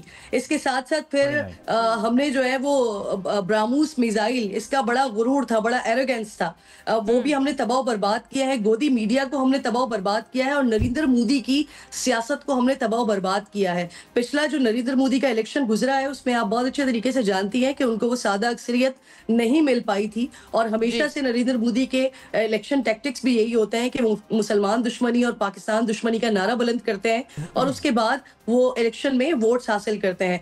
ये वाली जो एपिसोड उनकी तरफ से की गई, जिसको कोशिश की गई कि किसी तरह से उसको साइडलाइन करके और एक नया नैरेटिव बिल्ड किया जाए, यानी अपनी आवाम के दरमियान भी एक्सपोज हो गए। उनकी अपनी आवाम जो है, इंडियन आवाम जो है, वो भी खुद से ये सवाल करिए कि भाई जब भी आपका कोई इलेक्शन आता है तो पाकिस्तान के साथ कोई ना कोई मिस एडवेंचर हो जाता है। नाउ दे आर एक्सपोज्ड, अब वो भी सवाल तो कर रहे हैं इनसे। बिल्कुल ऐसे ही है, वो सवाल कर रहे हैं इस सारे मामले पर। हमने नरेंद्र मोदी को भी एक्सपोज कर दिया, हमने इंडियन मीडिया को भी एक्सपोज कर दिया। अच्छा, ये वो टॉपिक है जिसपे मुसलसल अल्हम्दुलिल्लाह जब से हमें अल्लाह ताला ने फतह दी है तब से हम मुसलसल डिस्कस कर रहे हैं। लेकिन अब हमें बात करनी चाहिए कि पाकिस्तान ने इससे हासिल क्या किया है, गेन क्या किया है। ये हमें जो ये मैंने 5 चीजें आपको गिनवाई है ना, तो ये शायद 2-4 दिन के बाद उसका इम्पैक्ट, बस इससे ज्यादा हम क्या डिस्कस करेंगे। लेकिन ये बहुत बहुत बहुत बड़ी फतह है जो शायद पाकिस्तानियों को अभी समझ नहीं आ रही है। अच्छा, ये विदिन डेज जैसे मीडिया के एंगल पे आते हैं, मैं चाहता हूं जरा उस पे समझ आएगा। मैं आपको बताती हूँ जो मेरा इसमें सवाल ये है, एक सवाल मैं पूछना चाह रहा था कि ये मुझे अगर ये कंप्लीट करने दीजिए, बड़ी इंपॉर्टेंट बात करने लगी हूँ मैं इमरान। ये जो हमारा ग्रीन पासपोर्ट है ना, जब हम ट्रैवल करते हैं तो आप जानते हैं अच्छे तरीके से, कोई ढकी छुपी बात नहीं है कि पाकिस्तानियों के साथ किस तरह का सलूक किया जाता था। लेकिन अब आप ट्रैवल कीजिएगा और अब आप देखिएगा, जब आलमी ताकत और जो सबसे बड़ी ताकत डोनाल्ड ट्रंप, उनको जब आना पड़ा ना, उनको जब पाकिस्तान को एक बड़ी ताकत समझना पड़ा और उनको जब कहना पड़ा कि हम शुक्रगुजार हैं दोनों के, इंडिया के और पाकिस्तान के, तो ये कोई छोटा मोटा मैसेज नहीं था, ये बहुत बड़ा मैसेज था जो पाकिस्तान ने पूरी दुनिया को दिखा दिया है। आप देखिएगा, ये जो बिजनेसमैन होते हैं ना, ये होते हैं परिंदों की तरह, ये आते जाते हैं, एक दरख्त पे बैठते हैं और जैसे ही एक पत्थर मारा जाए वो सारे के सारे बिजनेसमैन दरख्तों से उड़ जाते हैं। तो इंडिया एक बहुत बड़ी मईशत बन रहा था, इंडिया लोगों को ये दिखा रहा था। हम तो ये चाहते हैं। अच्छा, वक्त कम है किरण, मैं जरा मीडिया के पॉइंट ऑफ व्यू से आपसे सवाल करना चाहता हूँ। बहुत सारे ऐसे मौके आते हैं जब जो खबर है वो खबर पढ़ने वाले या बताने वाले या उसको डिस्कस करने वाले के जज्बात पे हावी हो जाती है। अब इंसान है, चीज़ों को महसूस करते हैं, और फिर कुछ हमारी ख्वाहिशात भी होती हैं। हो सकता है मेरी ख्वाहिश कुछ और हो लेकिन खबर उसके बरक्स आ जाए। तो फिर इस कॉन्टेक्स्ट में जज्बात को काबू रखना समहाउ हमारी ट्रेनिंग का हिस्सा होता है, या internally we know how to handle that particular situation. Indian media was not able to do that. I mean they were not able to convince their self कि जो कुछ उनके साथ हो रहा है, they could tell it the way it happened. आप इस पे क्या कहेंगे? बिल्कुल ऐसा ही है। देखें, हमारी तारीफ, मीडिया की तारीफ न सिर्फ कल DGISPR ने की, बल्कि अगर आप दुनिया की खबरें उठाकर देखें तो वहां पर भी आपको ये दिखाई देगा। CNN, BBC जैसे इदारे जिनको मेच्योर होने में 50 साल लगे, 50 साल से ऊपर का वक्त उन्होंने गुजारा, उसके बाद वो मेच्योरिटी आई। इंडियन मीडिया बहुत तवील टाइम हो गया लेकिन वो मेच्योरिटी नहीं आ पाई। हमें अभी 22-23 साल हुए हैं। 2002 से हम बाकायदा तौर पर प्राइवेट चैनल्स पर आए थे, लेकिन इस पर्टिकुलर इवेंट पे जिस तरह का मुजाहरा और जिस तरह की जिम्मेदारी का मुजाहरा पाकिस्तानी मीडिया की तरफ से किया गया है, जिस तरह जो खबरें आई मुसद्दिका खबरों का इंतजार किया गया और फिर वो उसके बाद आवाम तक पहुंचाई गई। कहीं पर भी मुबालगा आराई से काम नहीं लिया गया, कहीं झूठ नहीं बोला गया, कहीं ये नहीं कहा गया कि जी अगर हमें कुछ नुकसान पहुंचा है, अगर हमारे पास कोई नुकसान पहुंचा है तो ऐसा नहीं हुआ कि उसको हमने अंडर द कारपेट कर दिया। हमने उसे भी बताया और जो कुछ हमने किया वो भी हमने नाज़रीन को बताया। लेकिन ऑन द अदर हैंड अगर हम दूसरी तरफ देख रहे थे तो वहाँ तो माशाल्लाह ऐसे कारनामे आपकी फेवरेट मीम कौन सी रही? चलिए ये बताइए, हम आपसे ये भी जानना चाहते हैं। लगा आप पूछ रहे हैं कि आपका फेवरेट एंकर कौन सा रहा है? एंकर तो किरण का क्या ही फेवरेट होगा इंडिया में। मीम कौन सी फेवरेट रही किरण, ये बताओ आप। अच्छा, मीम एक बहुत मजे की थी जो कि मैंने तो बड़ा एंजॉय किया, और क्योंकि मैं ट्रैवल कर रही थी, मैं खुद कराची में स्टक हो गई थी, तो फिर मैंने वहां पर अगले दिन, जिस दिन ये सारी बातें हो रही थी कि कराची के एयरपोर्ट को तबाह बर्बाद कर दिया, तो मैंने जाके कराची का एयरपोर्ट देखा और जो मुझे सबसे ज्यादा इंटरेस्टिंग चीज लगी ना, किरण मैं बताऊं मेरी कौन सी फेवरेट रही से है। जिस वक्त ये अनाउंस किया जा रहा था, कि लाहौर के अंदर भी समंदर आ गया, लाहौर के समंदर के ऊपर भी कब्जा कर लिया। यही बात करने जा रही थी, करने जा रही थी, और मैंने फिर मुसलसल इसको अपनी ट्रांसमिशन को में इस जुमले का इस्तेमाल किया कि मुझे सारी जिंदगी इस बात का अफसोस रहेगा कि मैं पाकिस्तान में पैदा हुई, पाकिस्तान में पली बड़ी, पाकिस्तान में ही अल्लाह ताला ने मुझे लाहौर का समंदर नहीं देख दी, और मुझे आज तक नहीं पता था कि लाहौर में माशाल्लाह समंदर भी है और वहाँ पर बंदरगाहें भी है, और इंडिया के पास इतनी शदीद और जदीद टेक्नोलॉजी है कि उन्होंने उस बंदरगाह को न सिर्फ डायग्नोज भी किया, डिस्कवर भी किया, बल्कि तबाह बर्बाद भी कर दिया। कल हमारे एक फैसलाबाद के रिपोर्टर हैं, तो उन्होंने मुझे मैसेज किया कि मैडम, फैसलाबाद के हवाले से भी उन्होंने समंदर की बात की थी, वहां पर बेसिकली समंदरी का मकाम है, तो वहां का ई भूल गए, आई उसका भूल गए, ये भूल गए, और वहां समंदर पे उन्होंने अटैक किया और तबाह बर्बाद कर दिया। लेकिन सारी मिथ्स जो है ना पाकिस्तानी अवाम भी बर्स्ट करते रहे हैं। मैं कह रहा हूँ बंदरगाहें तो शायद इतनी हैं या नहीं, इंडिया के में बंदर बहुत है मीडिया में, ये हमने देखा है, वो हमने उनका बंदरानापन बहुत देखा है, इसमें कोई शक नहीं है। वो बंदर होते हैं ना, कभी एक टहनी पे कभी दूसरी टहनी पे, तो ये हमने बहुत ऑब्जर्व किया। इसका इम्पैक्ट आवाम के ऊपर क्या आया है? काफ़ी हद तक अब भी लोग, इंडियन मीडिया चूंकि ये बताता रहा है, दो के बहुत सारे लोग अब आए हैं और उनसे क्वेश्चन कर रहे हैं, लेकिन आवाम पे एक खबर को न सिर्फ गलत बल्कि बिल्कुल एक कहता है ना कि फैब्रिकेटेड न्यूज़, एक होता है एब्सोल्युटली अदर एंगल, गलत न्यूज़ देना, इसका क्या इम्पैक्ट आप देखती है आवाम के ऊपर? अच्छा, ये आप पाकिस्तानी अवाम के बारे में, इंडियन अवाम की बात कर रहा हूं, जो इंडियन मीडिया ने उनकी अवाम के साथ किया। अच्छा, इंडियन अवाम देखें, मुझे ऐसा लगता है कि वो मैच्योर है, वो इस तरह से मैच्योर है कि जब ये पहलगाम इंसिडेंट हुआ था ना, उसके बाद ही अगर आप इंडियन चैनल्स पे या स्पेशली यूट्यूब को अगर आप फॉलो कर रहे थे, तो वहां पर आपको नजर आ रहा होगा कि उनकी जो अवाम थी वो बहुत ज्यादा वोकल थी, वो बहुत ज्यादा सवाल कर रही थी, और वो सवाल आज तक रेलिवेंट है और मौजूद है कि आपने जिस मामले को, यानी पहलगाम अटैक को आपने पाकिस्तान से जोड़ा, पाकिस्तान से मंसूब किया, और उसके बाद आप इतनी बड़ी हरकत पर चले गए, आपने बाकायदा आपने जंग छेड़ दी, लेकिन अभी तक आप इस बात का जवाब नहीं दे सके कि उन 26 लोगों की जो डेथ्स हुई वहां पर, जो अटैक हुआ वहां पर, वो किसने किया था। आज तक इंडियन गवर्नमेंट इस बात को बता नहीं सकी कि आपने विद इन 10 मिनट्स जिसकी FIR दर्ज कर ली, जिस पर पाकिस्तान के ऊपर जिस पर इल्जाम डाल दिया, वो लोग कहाँ हैं? आपको ये पता कैसे चला कि ये पाकिस्तान की तरफ से जो है वो अटैक हुआ था? और अगर इतनी ही जदीद और फतीन और ज़हीन आपकी टेक्नोलॉजी मौजूद थी कि आप बगैर मौके पर पहुंचे, आप जाए वक़ुआ से ये पता कर सकते हैं कि ये अटैक कहाँ से हुआ था, लगता है ऐसे ही किरण के तो लोग कहाँ पर मौजूद हैं? गुस्से के अंदर मेच्योर तो हैं, ठीक है, आपकी बात से एग्री करते हैं, लेकिन गुस्से के अंदर ना वो अपने ही लोगों को ट्रोल भी कर रहे हैं, क्योंकि इतनी ट्रोलिंग की भारतीय सेक्रेटरी खारजा जो है विक्रम मिस्री, उनकी जब उन्होंने अनाउंस किया कि पाकिस्तान के साथ जंगबंदी हो चुकी है, उनकी फैमिली पिक्चर्स पे, उनकी फैमिली पिक्चर्स के ऊपर जिस तरह से उनको अपना एक्स अकाउंट जो है वो ब्लॉक करना पड़ गया और लग ऐसा रहा था कि सीज फायर के ऊपर भी गुस्सा आ रहा है जो इंडियन आवाम है ना उनको कि भाई क्यों सीज फायर कर दिया और ट्रंप जो है वो मीडिएशन की क्यों बात करे। एंड देन ट्रंप ने क्योंकि कश्मीर की भी बात की है उसके ऊपर भी वो कह रहे थे कि भाई कश्मीर वाले मामले, क्योंकि आपको याद है मोदी कह चुके हैं कि हमें मीडिएशन नहीं चाहिए, हम नहीं चाहते कि इस वाले मामले के ऊपर कोई बात हो। लेकिन एक मरतबा फिर से कश्मीर का मामला जो है वो भी उठ चुका है। विक्रम मिस्री को गद्दार करार दे दिया है जो उनकी आवाम है। किरण, मतलब what do we do with this news, ये समझ में नहीं आती है। देखिए आयशा, इंडियन मीडिया पर वो दिखाया जाएगा जो उनके कंट्रोल मीडिया पर इजाजत होगी, लेकिन मैं और आप बहुत अच्छे तरीके से जानते हैं कि इंसान जो होते हैं ना वो अमन पसंद होते हैं। तो इंडिया में भी जो लोग रहते हैं, जो इंसान रहते हैं, वो अमन चाहते हैं, वो नहीं चाहते क्योंकि देखें शहादत यहाँ पर हो या हलाकत वहां पर हो, इंसानी जान जा रही है, इंसान का बच्चा मर रहा है। और अगर टाइम हमारा खत्म हो गया, माओ का आलमी दिन था और उस पर आप देखिए कि वो चाहे यहाँ का जवान शहीद हो रहा हो या वहाँ का फौजी मर रहा हो, किरण टाइम इज ओवर, हेडलाइन पे जाना है। बीइंग एन एंकर आप इतना तो यकीनी तौर पे समझ सकती है, लेकिन आपके वक्त का शुक्रिया, आप आई और आपने हमसे इस मौजू पे बात की। इंशाल्लाह आइंदा भी बात होती रहेगी। नाज अपने ख्यालात का इज़हार कर रही थी, हमने क्विक ब्रेक पे जाना है, ब्रेक के बाद वापस आना है। Keep watching victory room.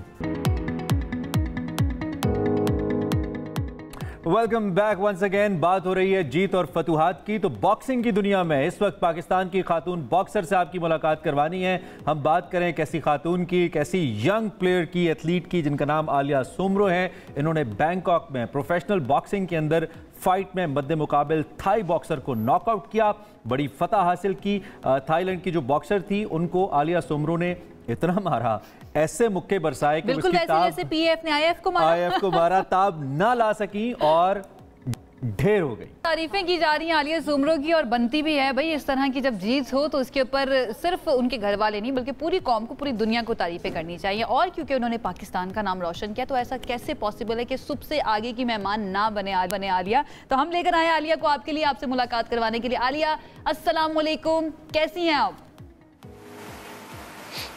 वालेकुम अस्सलाम, मैं ठीक, आप कैसी हैं?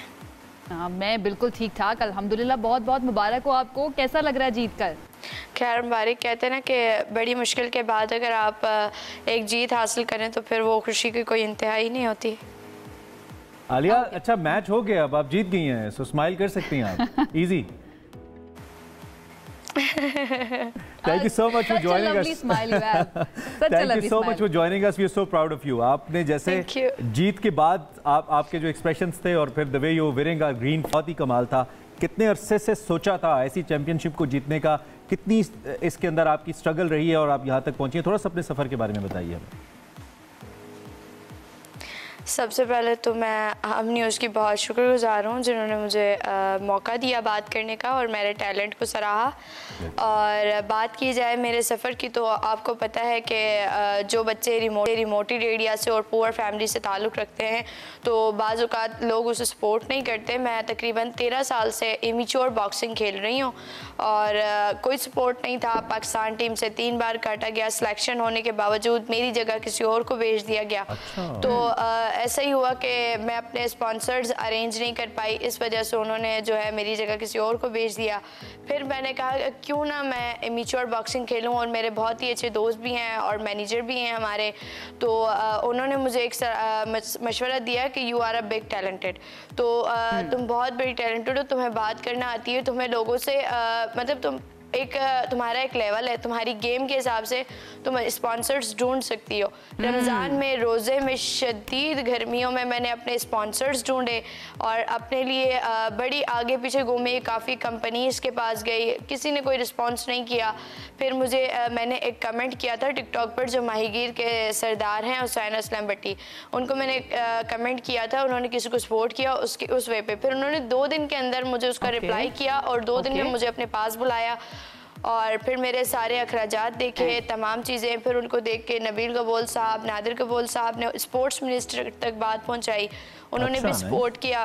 तो पता है कि मेरे बहुत ज़्यादा मामला डिस्टर्ब थे और 13 साल की मेहनत लोगों ने तो बड़ी बातें की कि लड़की है, तुमसे थोड़ी होगा, तुम्हारे बस की बात नहीं है, तुम क्या कर सकती हो। ये जो आपके हाथ में ये शील्ड्स मौजूद है ना, जवाब देना, ये बेल्ट्स, ये शील्ड्स मौजूद हैं, ये जवाब है Alia. And we can see that articulation जो आपके पास मौजूद है, जो आपके मैनेजर है ना, उन्होंने सही जो है आइडेंटिफाई किया कि आपको बात करनी आती है माशाल्लाह, और आपका जज्बा ही जो है ये आपको यहाँ तक लेकर आया है। इस फाइट के बारे में जरा थोड़ा सा बताएं, जब जा रही थी उस वक्त कैसा महसूस कर रही थी? कोई ऐसा लम्हा जब लगा हो कि नहीं अब मैं नहीं जीत सकती?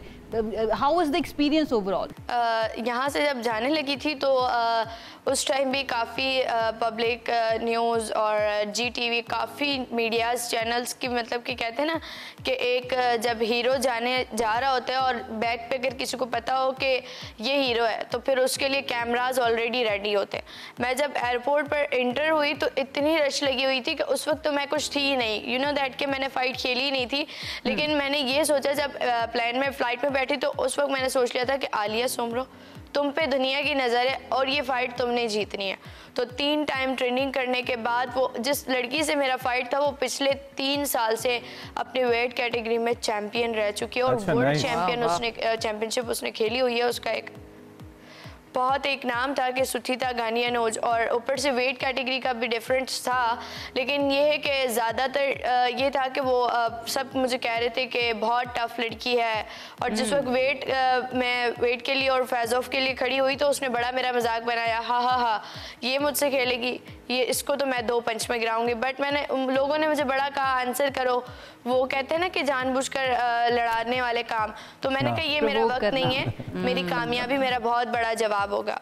एक तो ये कि आप इतनी स्ट्रेट और इतनी रॉ हैं अपने एक्सप्रेशंस के अंदर आलिया, वो बड़ा कमाल है। नॉर्मली इतना ऐसे प्लेयर्स बात नहीं करते, बड़ा मजा आ रहा है आपसे बात करके। वो टेक्निकली ऐसी कौन सी चीजें थी जो 3 टाइम्स चैंपियन आपकी जो काउंटर पार्ट थी उनके ऊपर आपको जिसने बर्तरी दिलाई टेक्निकली रिंग के अंदर? ऐसी क्या स्ट्रैटेजी थी that actually helped you out और आपने फिर उसको आउट किया, मारा उसको? इनके पास इनके जो पहले के कोच थे वो मुझे ट्रेनिंग करा रहे थे बेसिकली, और अमेरिकन कोच थे। उन्होंने कहा, और उनको उनकी गेम पता थी, उन्होंने कहा अगर तुम इसको एक तरीके से हरा सकती हो, गेम तो तुम्हारी बहुत अच्छी है, पंच में हिट भी बहुत ज़्यादा है, सिर्फ तुम IQ लेवल पर इसके फोकस करोगी, क्योंकि हम भी मैंने इसको ट्रेनिंग कराई है, मुझे पता है IQ लेवल फोकस करोगी, दिखाओगी कुछ और मारोगी कुछ और, तो ये जो है वो डिसबैलेंस हो जाएगी और अनकॉन्फिडेंट हो जाएगी। तो जब लड़ रहे होते हो आप लोग आलिया एक दूसरे से, उस वक्त भी सिर्फ पंचेस का तबादला हो रहा होता है, मुक्कों का या बातों का भी हो रहा होता है, जुमलों का भी हो रहा होता है? क्या अब बताती हूँ, अब इस तरह कुछ होता है? नहीं, जुमलों का नहीं होता, उसके आईज एक्सप्रेशन दिखा देती हैं कि अब वो किस वक्त कौन सा पंच हमें अटैक करेगी। This is more important. पूरा साइकियाट्रिस्ट बनना पड़ता है, इसका मतलब है भी झपक गई तो मुक्का पड़ जाएगा। ऑलराइट। अच्छा आलिया, एक और चीज़, ये ख़वातीन के लिए थोड़ा सा अनकन्वेंशनल होती है इस तरह की फील्ड्स की हम बात करें, वैसे अब आ रही हैं बहुत ज़्यादा तादाद में, हमने बड़े इंटरव्यूज़ भी किए हैं, बॉक्सिंग के अंदर ख़वातीन आ रही हैं। आप फ्यूचर कैसा देखती हैं पाकिस्तान के अंदर बॉक्सिंग का ख़वातीन के लिए? फ्यूचर तो ये है कि अगर अपनी मदद आप है, आपकी बैक पावरफुल है, आपको पता है आपकी बैक पर इतना सब कुछ है कि आप खुद अपने आप को स्पॉन्सर करके आगे खेल सकती हैं, तो यू विल डू इट। और दूसरा ये कि तमाम मामलात को अपनी जगह रखते हो, और आजकल के वही लोग जो पुरानी सोच में चल रहे हैं, जो कहते हैं कि लड़कियां कुछ नहीं कर सकती, so I am a big example for you, क्योंकि आपको पता है कि मैं खुद यहाँ बैठी हूँ रिमोटेड एरिया से। लियारी बेसिकली बॉक्सिंग और फुटबॉल जो है वो लियारी का गढ़ है। लियारी पर हम एंटर होने के साथ आपको हर जगह किसी न किसी स्पोर्ट्स के लेवल पर आपको एक बच्चा जरूर मिलेगा। और रही बात लड़कियों की, जो लोग कहते थे कि यार लड़कियां हैं कुछ नहीं कर सकती, तो मैं ये पैगाम देना चाह रही हूँ उन खवातीन को कि हमारे पास वुमेन पावर है। आप एक बार अपने आप को पहचाने तो सही, एक बार आप कहें तो सही कि आई एम अ ब्रांड। अब फॉर एग्जाम्पल अगर लड़की रास्ते में जा रही है और 4 बंदे उसको तंग कर रहे हैं, तो वो एक लड़की जरा शोर मचाएगी तो 10 लोग उसके साथ खड़े हो जाएंगे, तो दिस इज वुमेन पावर। तो अपने आप को मतलब पहचाने तो सही कि हम हैं क्या, अपने आप को पहचानना स्टार्ट करें, लोग आपको खुद पहचानना शुरू कर दें। So true, so confident, and I believe ये आपकी गेम है, और बहुत सारे आपके मेंटोर्स हैं जिन्होंने आपको ये ट्रस्ट दिया है। खैर एक टाइम था आप स्पॉन्सर ढूंढ रही थी, आप सुना है 10 लाख रुपए इनाम भी मिला है, ऐसा है? आपस की बात है? जी बिल्कुल, नो श्योर। मुझे सीएम साहब ने, मुराद अली शाह ने बहुत सपोर्ट किया और उन्होंने बुलाया और 10 लाख रुपए इनाम का ऐलान भी किया है और स्पोर्ट्स स्कॉलरशिप की भी बात की है। तो उम्मीद है कि वो इसी तरह मेरे साथ खड़े रहेंगे, तो वो दिन दूर नहीं कि वर्ल्ड चैम्पियन के लिए जो है मैं अभी रिसेंटली एशिया टाइटल था जो कि वीबा टाइटल कहलाता है, वो जरूर जाएंगी। और मैं एक बात आलिया आपसे बड़ी पॉइंट कहना चाहता हूँ कि जब हम सब लोग जब अपनी अपनी फील्ड में स्ट्रगल कर रहे होते हैं तो उस वक्त हमें वो जारी बात है उन मुश्किलात का अंदाजा होता है, उसका जिक्र भी करते हैं जिसका आप कर रही हैं और हर फील्ड के अंदर ऐसा है। लेकिन जब हम किसी मकाम पे पहुंच जाते हैं तो हम उन लोगों को उस वक्त फिर कंसिडर नहीं करते जो हमारी तरह स्ट्रगल कर रहे हैं। तो अब आपको अल्लाह ने एक मकाम, एक इज्जत दी है, तो आपका कोई प्लान है कि अपनी लियारी की दीगर जो बच्चियां हैं, जो यंग गर्ल्स हैं, जो जूनियर्स हैं, उनके लिए आप कुछ करें, कोई ऐसा ट्रैक, कोई ऐसी उनको ऐसी मदद दें कि वो भी आगे आए और उनको वो मुश्किल ना देखनी पड़े जो आपने देखी है? ऐसा कुछ है आपके माइंड में? बिल्कुल ऐसा ही है। उम्मीद है अगर हुकूमत मेरे साथ सपोर्ट करेगी तो मैं लियारी की उस यूथ, उस जूनियर बच्चों को सपोर्ट करूंगी। अपना एक क्लब ओपन करके मैं खुद पर्सनली उनको ट्रेनिंग कराऊंगी अगर मुझे अपने लिए क्लब ओपन करके दिया जाए। तो वो दिन दूर नहीं कि जिस तरह आलिया सुमरो प्लेयर बनी, आलिया सुमरो अपने प्लेयर भी निकालेगी। फिर बहुत ज़रूरत है and we are very glad and we are so proud of you Alia. I know आपने जितनी भी मुश्किलात देखी हैं, मुश्किलात ने आपको हीरा बनाया है और हमें वो नज़र भी आ रहा है कि पाकिस्तान का नाम आपने किस तरह से रोशन किया। इन द एंड मैं ये जानना चाह रही हूँ, कभी किसी की धुलाई किया out of the boxing ring? कभी किसी ने तंग किया हो और आपने कहा हो कि रुक जाओ मैं बताती हूँ? आपको पता है ये तो जब लियारी की बात करें तो फिर जगह जगह लोग ऐसे बैठे हैं, मौजूद होते हैं। यू नो दैट के जब मैं गली से गुजर रही थी, स्टार्टअप लिया था, 2 ARG हुए थे और उस वक्त की बात है और गर्ल्स बॉक्सिंग स्टार्ट भी नहीं हुई थी। तब कहते थे यार इसको शर्म नहीं आती, लड़कों के साथ फाइट खेल रही है, पैंट शर्ट पहन के जा रही है, लड़कियों का ये काम नहीं होता, कर लो जितना भी करना है, करना तो वही है, बाद में चूल्हा जलाना है। उस वक्त भी आंसर नहीं किया। फिर हमारे घर के पास एक फुटबॉल ग्राउंड है, मैं वहाँ बाबा के साथ ट्रेनिंग करती थी क्योंकि बाबा फुटबॉलर हैं, तो वो फिटनेस ट्रेनिंग कराते थे मुझे। तो फिटनेस ट्रेनिंग के लिए जाती थी तो लोगों ने बाबा को भी टोन किया कि लड़की है, शर्म कर लो, लड़कियों का काम होता है नमाज पढ़ना, चूल्हा जलाना। तो बाबा ने कहा जवाब दे, मैंने कहा नहीं ये मेरा जवाब नहीं है, मेरी कामयाबी मेरा बहुत बड़ा जवाब है। फिर उस वक्त मैंने बलूचिस्तान की जो है बेहतरीन बॉक्सर जिन्होंने स्टार्टअप लिया था और स्टार्टिंग में ही उसने 10 लड़कों के साथ फाइट खेल के 10 को नॉकआउट किया था। फिर मैंने उसके साथ खेला और 3rd राउंड में मैंने जब उसको नॉकआउट किया तो फिर वो बड़ा शोर मच गया था। फिर जिस ग्राउंड में लोगों ने बातें की वही लोगों ने आके मेरे सर पर हाथ रखा और उन्होंने कहा नहीं ये हमारी बच्ची है। How old are you, Alia? हाँ, I'm 19 year old. Alia You are very mature. You are very mature, माशाल्लाह। अगर आलिया इंडिया में होती तो एक फौरन से आलिया सोमरो के नाम से या सोमरो के नाम से कोई फिल्म का टाइटल बुक हो जाता है। इस वक्त इतनी जबरदस्त स्टोरी है आपकी। और कहते हैं जो एतमाद होता है ना वो लहजे में बोलता है और किरदार में नजर आता है। आपके लहजे में भी बोल रहा है और प्रैक्टिकली आपकी गेम में, आपके रोल में, किरदार में नजर भी आ रहा है। तो we are so proud of you. अब एक तो हमें थोड़ा सा ये बेल्ट एक्सप्लेन करें जाते जाते, जो आपने इतनी भारी भरकम उठाई है, ट्रस्ट मी इतनी देर मैं ना उठा पाऊँ, अच्छी खासी भारी होती है मुझे बताइए। थोड़ा सा इसके बारे में बताइए, हम चाहते हैं हमारे व्यूवर्स देखें क्योंकि ये आपकी तो है ही, पूरी कौम की है। और उसके साथ साथ हमने अपना आपका जो सिग्नेचर पंचिंग स्टाइल है ना, वो जो पंच का स्टाइल है वो भी हमने देखना है, जरा बना के दिखाइए हमें कैसे। Yes, like this. Oh yes. और tell us about this belt as well जो आपने उठाई है, थोड़ा सा इसके बारे में बताइए हमें। जिस वक्त फाइट खेला और 45 सेकंड्स में 4th राउंड में नॉकआउट किया, सो बड़ा उस वक्त मैं खुद भी हैरान थी कि ये कैसे हो गया, ये इतना जल्दी कैसे हो गया, वो तो वर्ल्ड चैंपियन। तो फिर वो बात याद आ गई कि मेहनत है ना, मेहनत आपको उसका रंग लाती है और मेहनत का फल, सब्र का फल हमेशा मीठा होता है। तो फिर जब बेल्ट आया तो आई वॉज वेरी हैप्पी कि मेरे पास वर्ड ही नहीं थे कुछ बोलने के, कि इमोशनल काफ़ी थी और खुश भी बहुत कि क्या कहूँ, किस तरह कहूँ। फिर ये है कि नहीं, हम आपको एक ऑल्टरनेटिव करियर सजेस्ट कर देते हैं जाते जाते कि आप बॉक्सिंग तो कर ही रही हैं, अपनी कम्युनिकेशन स्किल्स पे तवज्जो जरूर दें। आप आने वाले वक्त में एक अच्छी कमेंटेटर और अच्छी एनालिस्ट भी बन सकती हैं, क्या बात स्पोर्ट्स को लेकर, ये मैं आपको बता रहा हूँ।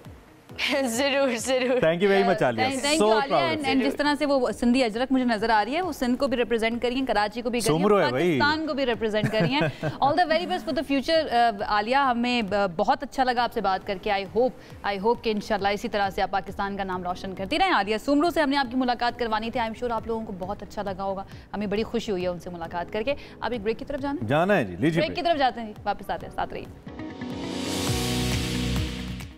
Welcome back. मुख्तलिफ ऐसे एलिमेंट्स की बात कर रहे थे जिन्होंने इस जंग के अंदर बड़ा इंपॉर्टेंट रोल प्ले किया और बहुत ज़्यादा डिस्कस हुए।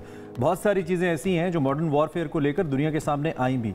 इस करंट कॉन्फ्लिक्ट का अगर जिक्र करें तो दुश्मन की जानिब से पाकिस्तान पर इनिशियली साइबर सिक्योरिटी अटैक्स का आगाज़ किया गया, जो हमने आपको रिपोर्ट भी किया था। इस तनाजुर में जो हमारी साइबर सिक्योरिटी थी, साइबर इमरजेंसी रिस्पॉन्स टीम्स थी, उन्होंने इसको रिस्पॉन्ड किया। एक एडवाइजरी भी जारी की जिसमें कहा गया कि जो दुश्मन अनासिर हैं वो मौजूदा हालात का फ़ायदा उठा रहे हैं, जो जदीद साइबर हमले हैं वो किए जा रहे हैं, गलत मालूमात फैलाई जा रही है और इनका मकसद अहम नेटवर्क्स जो हैं मुल्क उनको तबाह करना है। एडवाइजरी ये भी कह रही थी कि ये जो अनासिर हैं ये फ़रेब पर मबनी पैगामात, कहानियाँ, गुमराहकुन दास्तानें फैला रहे हैं और सूरत हाल ख़राब करें और समहाउ एक डिस्ट्रस्ट की सी फिज़ा पैदा करने की कोशिश कर रहे हैं। बट हमने वहाँ पे भी न सिर्फ उन हमलों को टैकल किया, उनका जवाब दिया, बल्कि फिर क्रॉस अटैक भी किया, ऑफेंसिव अप्रोच भी अपनाई हमने। It was a team effort, ये पूरे पाकिस्तान की टीम एफर्ट थी जिस तरह से हम लोगों ने जीता है और हर फ्रंट के ऊपर, चाहे वो मीडिया हो, सोशल मीडिया हो, साइबर अटैक्स, तो साइबर अटैक्स का जवाब भी फिर हमने दिया, उधर भी हमने आपको बात किया है। लेकिन ये अब साइबर अटैक्स जो इंडिया की तरफ से किए गए या किए जा रहे हैं, ये किस तरह के हैं,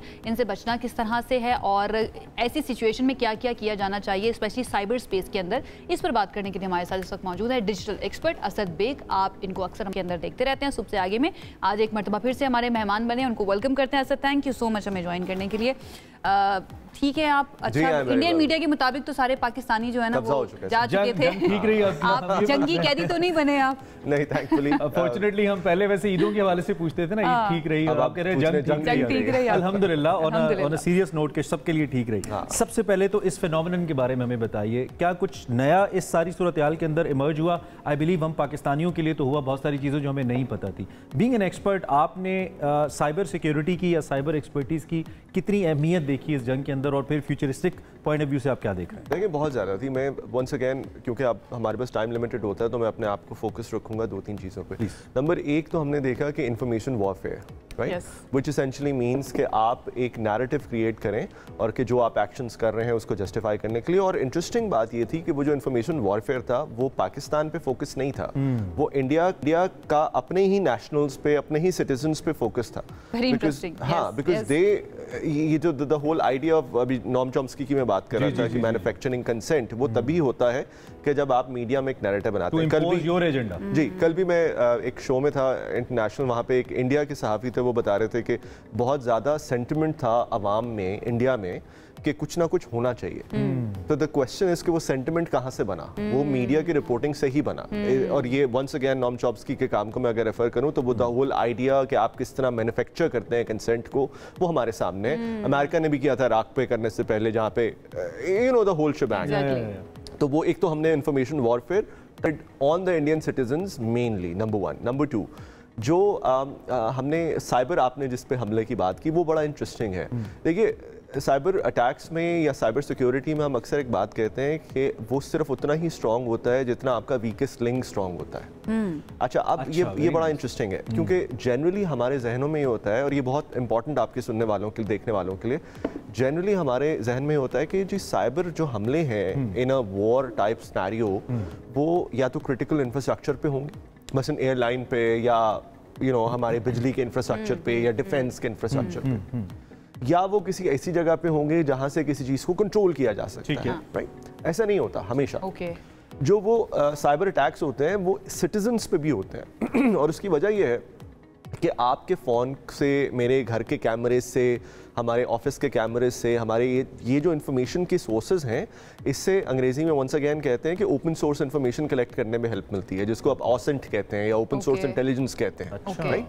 तो ये बड़ा एलिमेंट होता है कि आपके जो सिटीजन्स हैं वो एट रिस्क होते हैं। मतलब no one is safe, absolutely कोई डिवाइस सेफ नहीं है, कोई कैमरा सेफ नहीं है। हम डराएंगे नहीं किसी को, हम फ्रॉम अ प्रोटेक्टिव उससे बात करेंगे। मोहतात रहने की बहुत ज्यादा जरूरत है। अब मोहतात किस तरह रह सकते हैं? फॉर्चुनेटली आसान तरीके हैं मोहतात रहने के, और क्योंकि मैं बहुत सारी चीज़ें कवर करना चाहता हूँ, तो you know with your permission मैंने मैं चाहता हूँ कि मैं ये देख के इसलिए करूँ बिकॉज मैं कोई चीज़ मिस नहीं करना चाहता। सबसे पहले तो हमने देखा कि गवर्नमेंट के कुछ अकाउंट्स थे जो कि शायद यू नो हैकिंग का शिकार बने थे या उस पर अटैक होने की करने की कोशिश की गई थी। तो ये बड़ा ज़रूरी है कि जैसे ही कोई ऐसी इंफॉर्मेशन आए वो आपके सिटीजन्स तक पहुंचे, यानी कि अगर कोई ऑफिशियल गवर्नमेंट का अकाउंट फॉर इंस्टेंस किसी का हैक होता है तो और गवर्नमेंट उसको नोटिफाई करती है कि ये अकाउंट पे अटैक हुआ था, जिस तरह आई थिंक शिज़ा फातिमा ने किया था जो हमारी मिनिस्टर है, तो वो फौरी तौर पे गवर्नमेंट वो स्टेटमेंट लोगों तक पहुंचनी चाहिए। उसके लिए जो नेशनल सर्ट है हमारे जो पाकिस्तान के इदारे, उन्होंने एक व्हाट्सएप ग्रुप बनाया था जो कि मुझे लगता है एक बहुत अच्छा इनिशिएटिव था। तो सबसे पहले तो मुझे लगता है कि वो लोगों को ज्वाइन कर लेना चाहिए फौरी तौर पे, जहाँ पे वो अपडेट्स दे रहे थे कि इट्स एन ओपन ग्रुप, वो ज्वाइन कर लेना चाहिए और ये आप सर्च कर सकते हैं अब यू नो आपके लोग जो उसको ज्वाइन करना चाहते हैं। नंबर 1।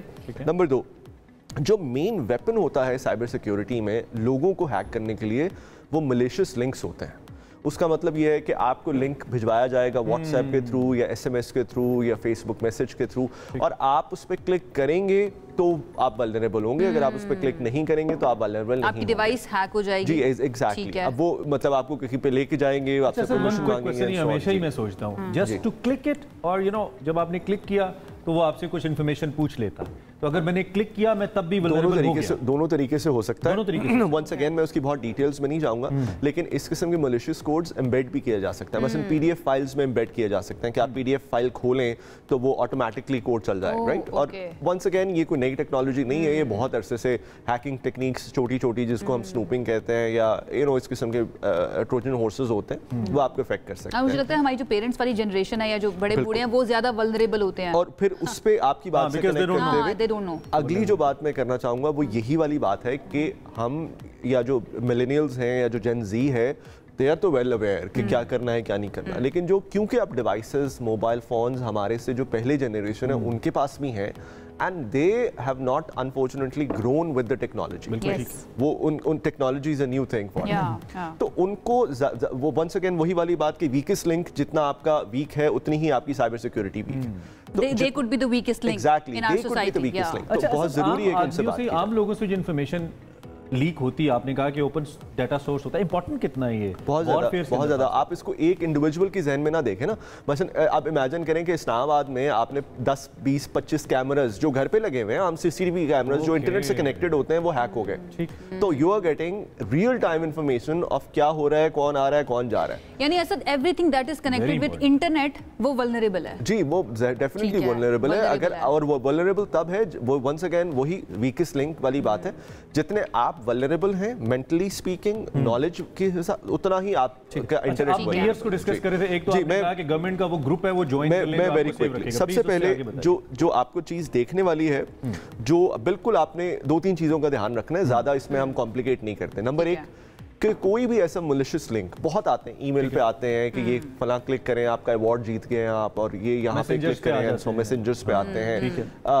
ऑफन टाइम्स वो लड़कियों के नाम से लड़कों को आते हैं, लड़कों के नाम से लड़कियों को आते हैं। वो the whole idea of no किसी भी तरीके से आप उनको इंटाइस करते हैं। किसी भी मलिशियस लिंक पे आप क्लिक ना करें, रिगार्डलेस कि वो आपने यू नो किस तरह से करना है उसको ना करें। कोई फाइल आई है उसको ना खोलें। किसी फ्रेंड से भी आ सकता है? जी बिल्कुल आ सकता है, आपके अपने फ्रेंड, क्योंकि ऑटोमेटिक है कोई और मुझे लिंक आया। जी बिल्कुल। तो एक तो ये है।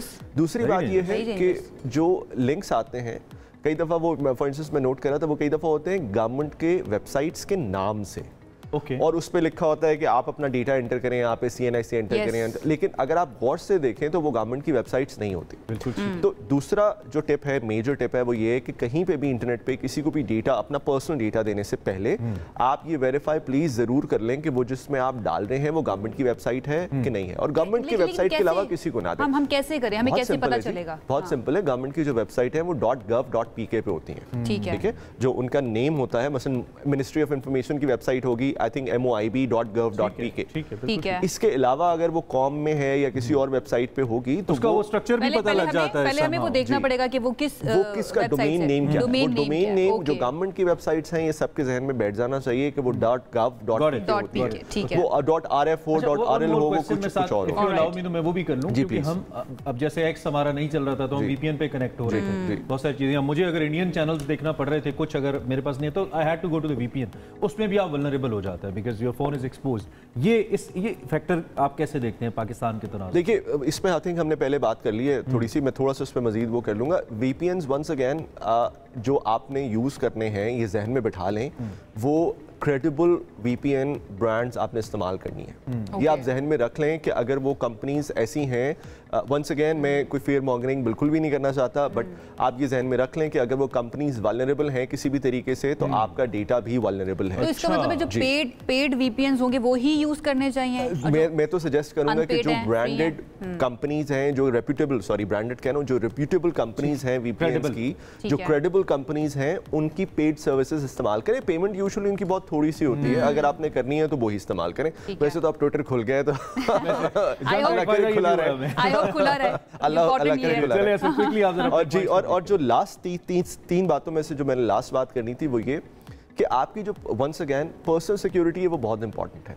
आपके पासवर्ड्स, आपके जो 2 फैक्टर ऑथेंटिकेशन वाला सिस्टम है, वो आपके जो शेयर्ड आपने जहाँ जहाँ पे की हुई है सर्विसेज, मसलन आप परमिशन दे देते हैं फॉर इंस्टेंस अपने फेसबुक के अकाउंट से डिफरेंट सर्विसेज को, जीमेल के अकाउंट से डिफरेंट सर्विसेज को ट्रैकिंग के लिए, या किसी भी तरीके से, you have to make sure कि वो सिक्योर हों। वंस अगेन जो चीज़ याद रखने वाली है वो ये है कि जितना आप का वो एक वीकेस्ट लिंक वीक होगा, उतना ही आपका सिस्टम वीक होगा।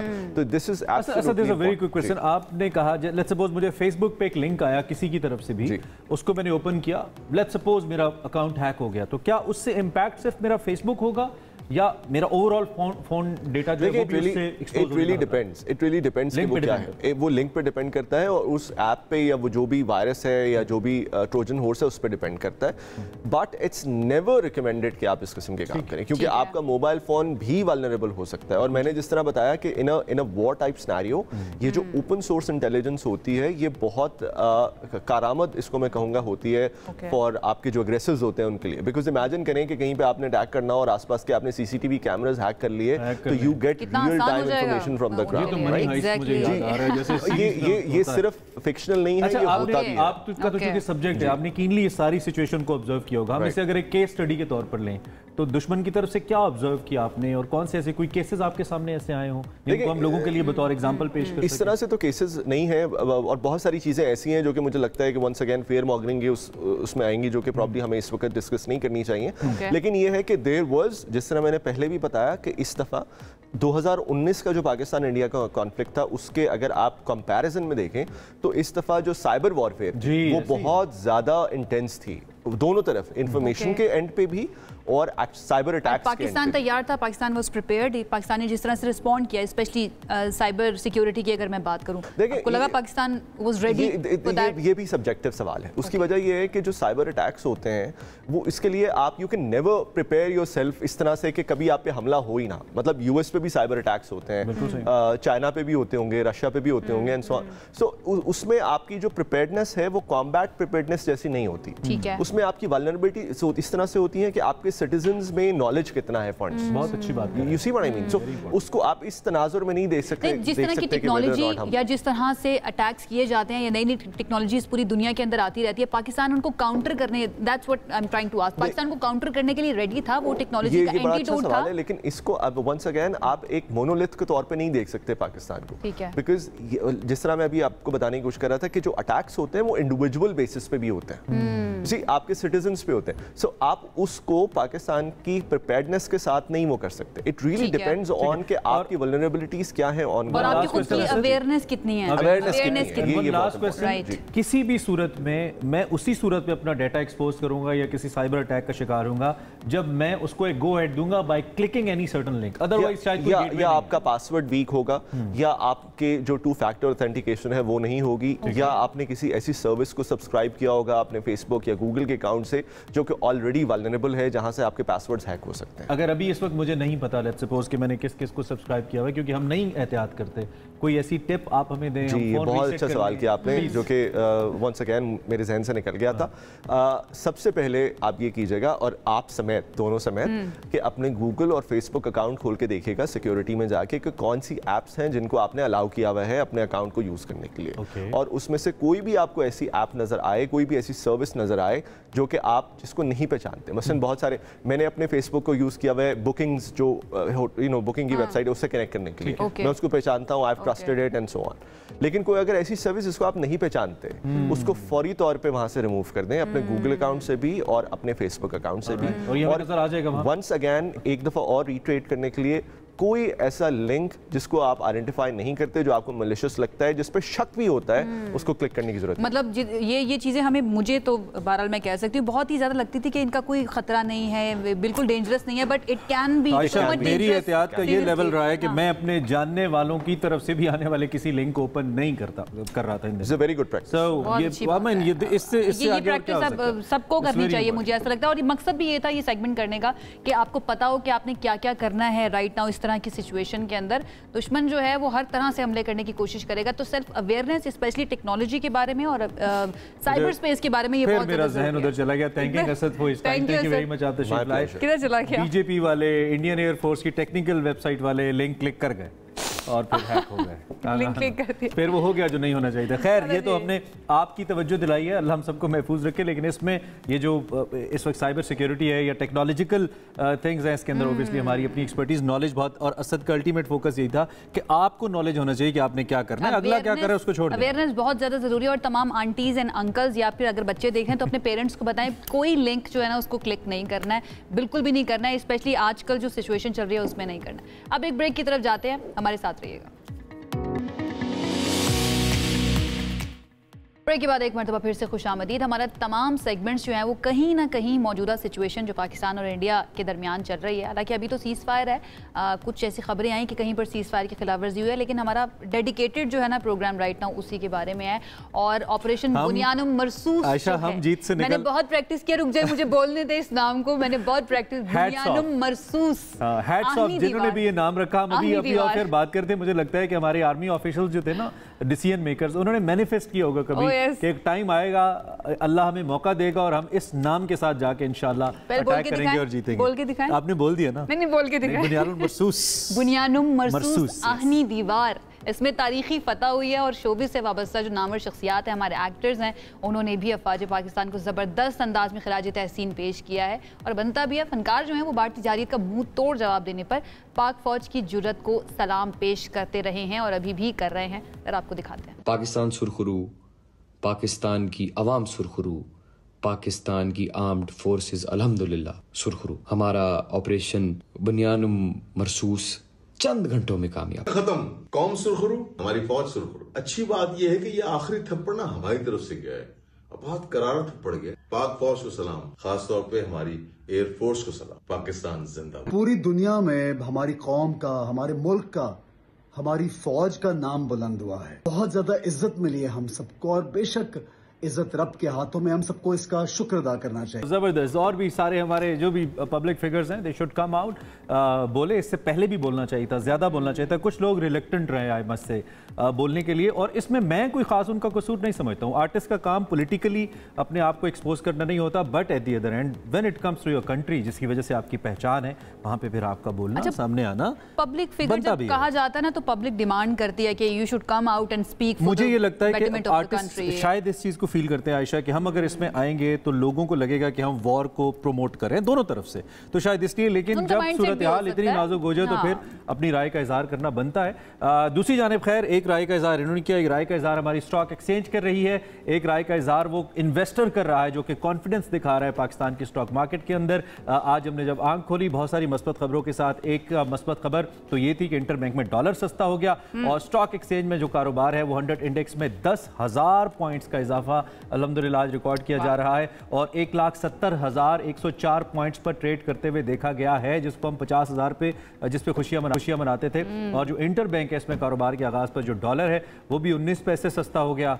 ट्रंप ने कश्मीर की बात भी कर दी, बैनुल-अक़वामी दुनिया इस वक्त पाकिस्तान पे नजरें गाड़े हुए। और हम अभी ऑफ एयर डिस्कस कर रहे थे तो जितनी टेक्नोलॉजी हमने इस्तेमाल की, जिसपे हमने सबसे पहले ट्रस्ट किया, चाइनीज टेक्नोलॉजी, अब दुनिया कह रही है कि नहीं भाई ये ठीक है। तो स्टॉक एक्सचेंजेस जो है ना वो सिर्फ पाकिस्तान की है बल्कि दुनिया भर की ऊपर नीचे की है इस कॉन्फ्लिक्ट ने, और पाकिस्तान इंडिया की नीचे गई है, इंडिया की नीचे गई है। लेकिन अगर हम डसॉल्ट एविएशन की बात करें तो वो काफी हद तक जो है ना उनकी भी नीचे चली गई है। और फर्स्ट टाइम राफेल जेट्स जो है वो गिराए गए हैं 4.5 जेट। उनको एक अपना हेड बनाना चाहिए है स्क्रैप का अपनी वेबसाइट के ऊपर, उसके शेयर्स ऊपर चले जाएंगे क्योंकि अब वो उनकी स्टॉक्स में बढ़ गया, उसकी डिमांड भी शायद बढ़ गई हो। हमारे साथ फरहान बुखारी साहब मौजूद है, इस पे हमने बात करनी है इन सारे फैक्टर्स की, celebrating our victory with all the respect और आजिज़ी के साथ, जैसे कि मैं हमेशा कहता हूँ, लेकिन साथ हम उन फैक्टर्स को डिस्कस भी कर रहे हैं। बजट भी पेश किया जाने वाला है, तो उसके ऊपर भी बात करनी है हमें। फरहान साहब की अहमियत और बढ़ रही है हमारे शो के अंदर, बजट भी आने वाला है। वेलकम, गुड मॉर्निंग, कैसे आप? बहुत शुक्रिया, मैं बहुत अच्छा हूँ।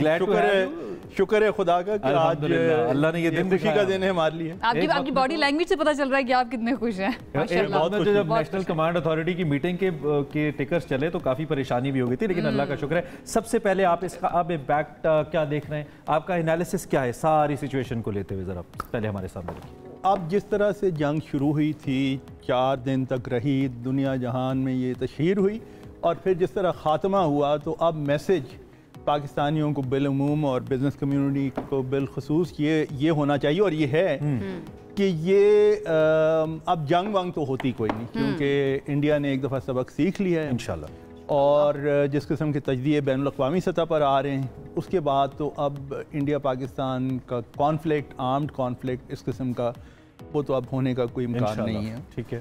अच्छा, अब रात मैंने सुना था कि ये स्टॉक मार्केट के बारे में तवक्को ये की जा रही थी कि 5 से 6 हज़ार पॉइंट बढ़ेगी। आज जब ये 10,000 पॉइंट बढ़ी है तो उस पे जो लोगों का रद्द अमल था और खुशी का रद्द अमल था, और हर जगह पे बात तजदिया अगर उनसे पूछा जाए मईशत का, तो वो कह रहे थे जी मईशत के लिए तो बाद में बात करेंगे, मईशत के ऊपर अभी तो इंडिया के ऊपर हमने बड़ा अच्छा। तो वो एक लोगों ने खुशी में भी शेयर्स खरीद लिए हैं। जी बिल्कुल, और एक वाइडर इफेक्ट हुआ है सोसाइटी में, और मेरे ख्याल में पाकिस्तान के लिए बहुत जबरदस्त। और वो फरहान साहब ऐसा लगता है कि वो जो एक वल्नरेबिलिटी का एक टैग था ना कि पाकिस्तान तो वल्नरेबल है, एक इंडियन मीडिया इतने अरसे से कहता रहा है कि जी ये तो कैसे डिफेंड करेंगे, इनके पास तो ऑयल के पैसे नहीं है, तो ऑयल तक तो नौबत ही नहीं आई, 1.5 घंटे में काम निमट गया, उसकी तो जरूरत ही नहीं पड़ी। तो मतलब में वो एक कॉन्फिडेंस भी अब दुनिया का आ गया कि नहीं, they are the strong nation, they got a strong army, they can survive. और फिर बीच में IMF ने भी हमें कर्जा भी जो हमारा था अप्रूव हो गया, तो FATF से पहले हम ग्रे में आ गए, तो सारी चीज़ें अल्हम्दुलिल्लाह पॉजिटिव ही हो रही हैं फिलहाल, ऐसा लग रहा है। जी बिल्कुल, और एक इसमें एक इजाफी नुक्ता कि दिल्ली के ऊपर इतलात थी ड्रोन्स की, पाकिस्तानी ड्रोन्स की हफ्ते के रोज़, लेकिन इस्लामाबाद और ख़ास तौर पे ये जो डिप्लोमेटिक एरिया सेंट्रल इस्लामाबाद है, यहाँ पे इंडिया के ड्रोन्स नहीं पहुँच सके।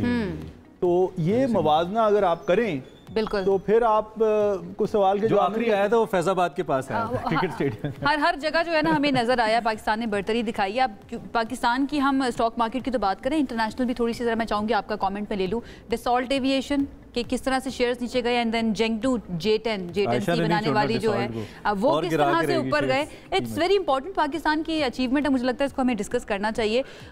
दुनिया में किस तरह से आप ये तब्दीली जो है ना वो देख रहे हैं? डसॉल्ट की हमेशा एक एग्जैजरेशन रही है, ओके, क्योंकि माजी में डसॉल्ट का कभी, यानी रफाल का कभी मुकाबला अपने हम पल्ला किसी जहाज से नहीं हुआ।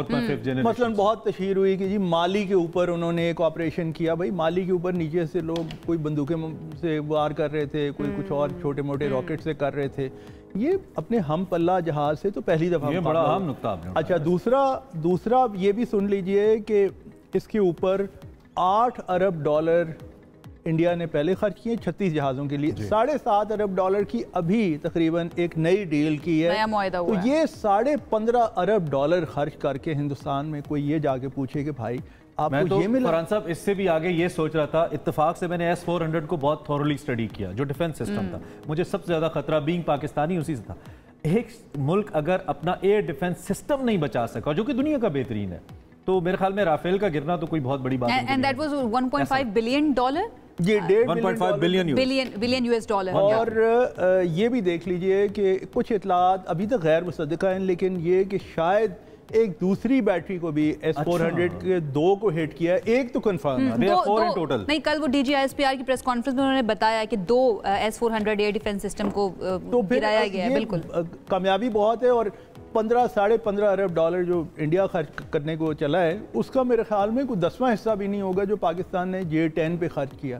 लेकिन अफादियत अब आपके सामने है कि, और फिर इसके साथ ही साथ JF-17 का जो एडवांस वर्जन है, फिर हम भूल जाते हैं पिछले साल हमने $1.6 अरब की एक्सपोर्ट की डील F-17 की साइन की है आज़रबाईजान के साथ। आज़रबाईजानियों को कोई नजर आ रहा होगा इसके अंदर, तो तभी उन्होंने, और अब उनको यकीन हो गया होगा कि उन्होंने सही डील की है। आज़रबाईजान में अवाम सड़कों पे थी, पाकिस्तानी फ्लैग्स वो सेलिब्रेट कर रहे थे। अच्छा, अभी जो ओवरऑल हमारी इकोनॉमी के ऊपर इसका क्या इम्पैक्ट देख रहे हैं? IMF ने भी जो एक हमारा बैरियर तक क्रॉस हो गया, ओवरऑल क्या इम्पैक्ट अब देख रहे हैं फ्यूचरिस्टिक पॉइंट ऑफ व्यू से? अब हमें लग के अपने मुल्क की मईशत को, जो दरपेश मसाइल हैं उन पे फोकस करना चाहिए।